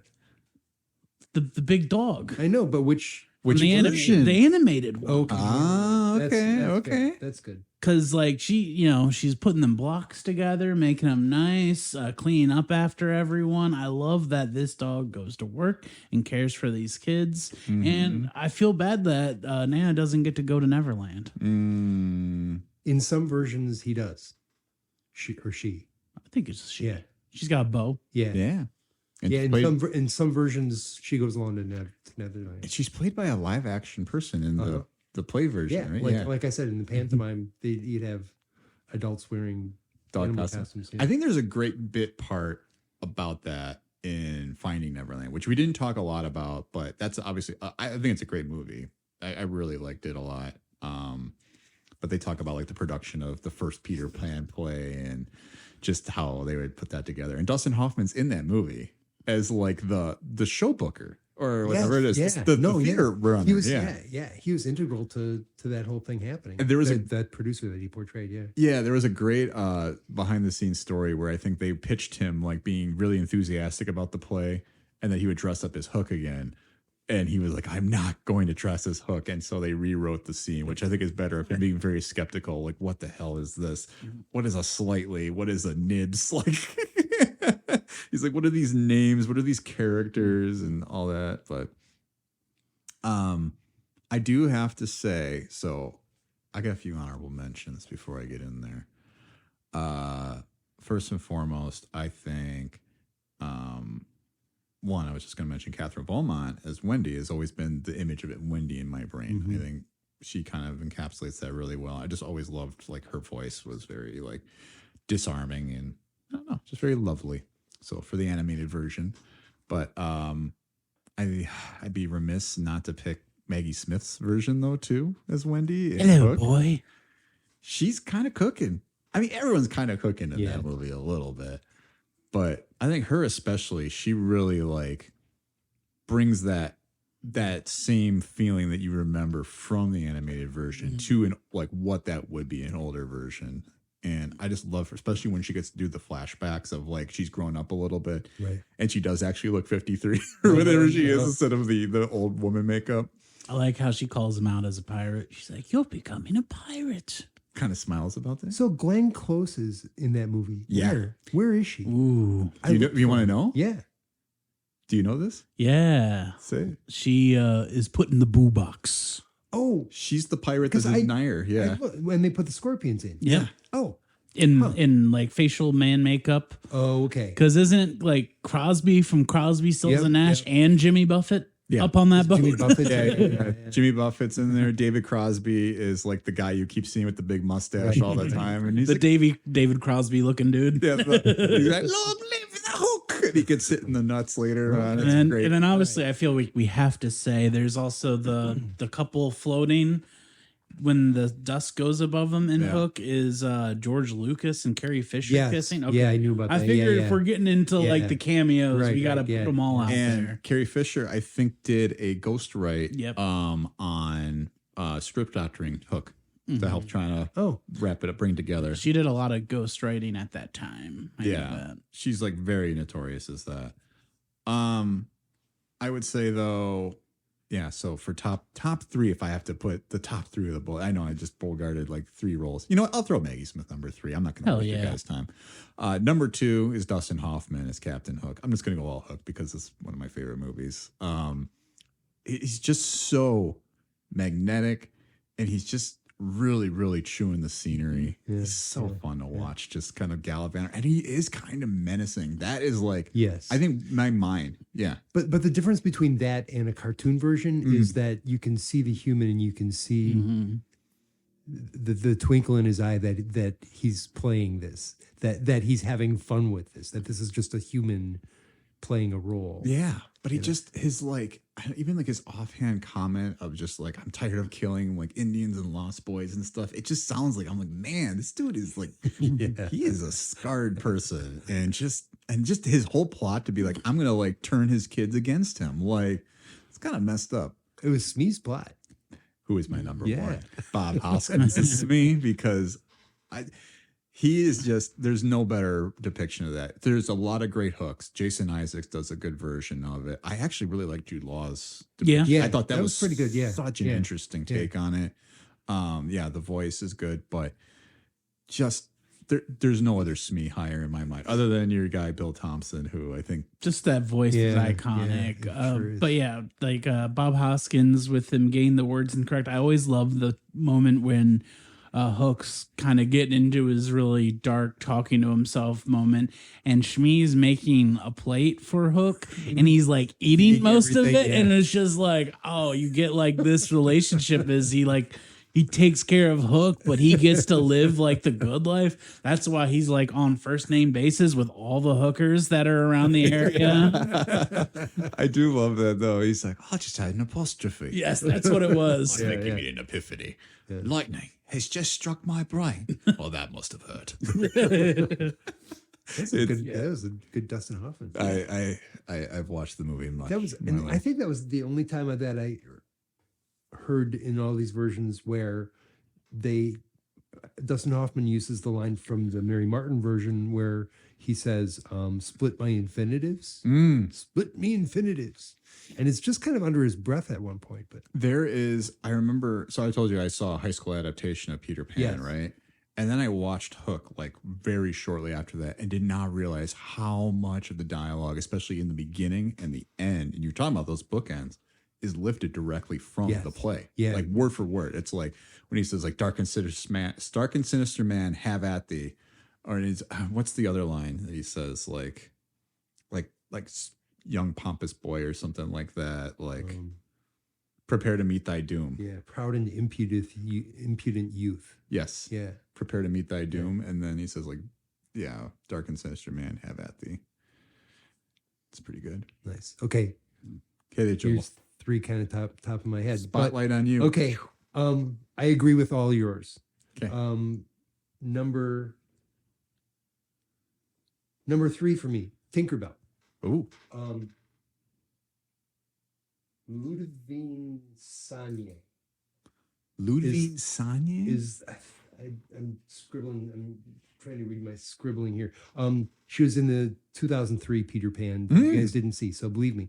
Doesn't say a word. I think she's a professional dancer. Very effective.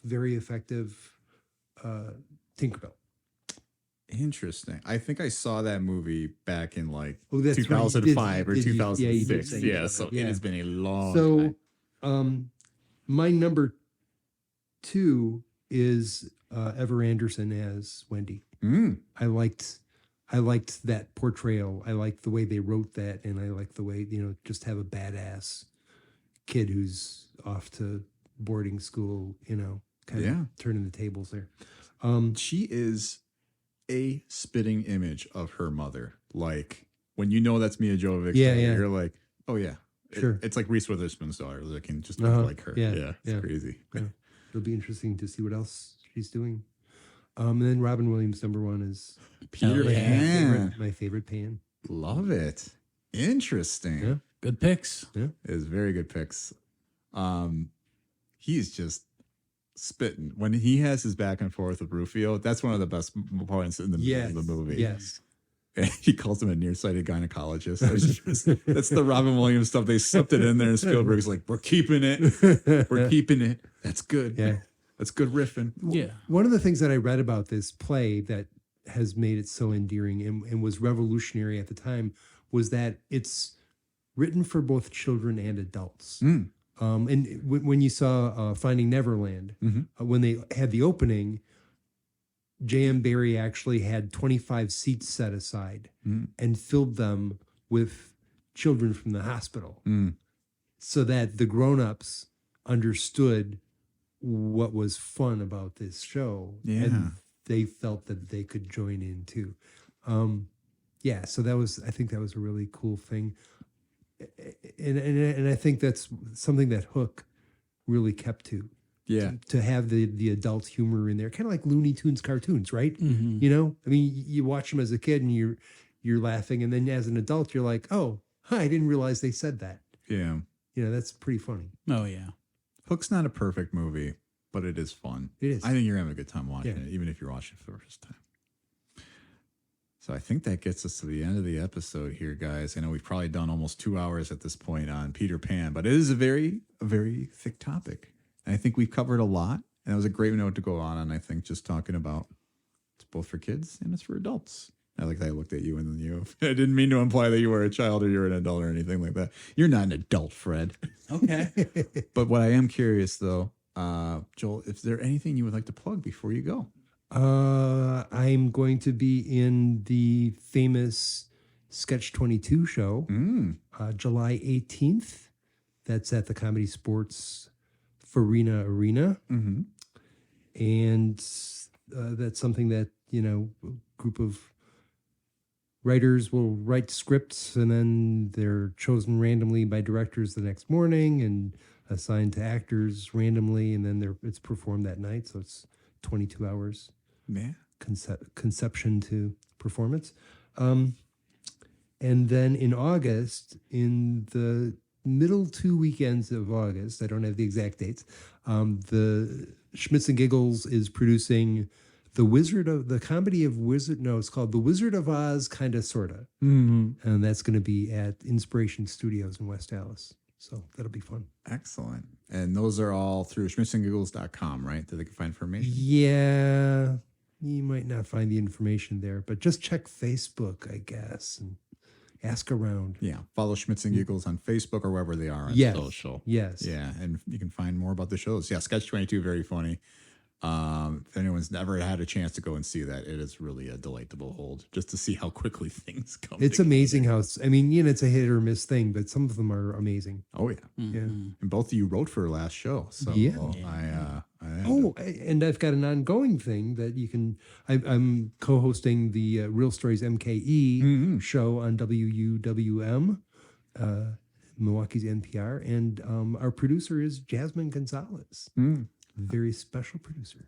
Very special producer, especially to me. It's the one I'm married to.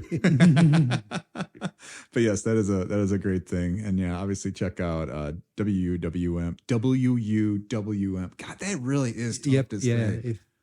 I don't have that before you start recording. Yeah, and it's a podcast. It's Real Stories MKE. So wherever you find podcasts, you can find that. Yeah, absolutely. Go and check all of that out. It's great. Joel is wonderful on there. Great radio host. If you really liked his voice here, you're going to enjoy hearing him talking. And if you didn't, well, yeah, go doesn't find change something much. else. So yeah. Fred, what about you?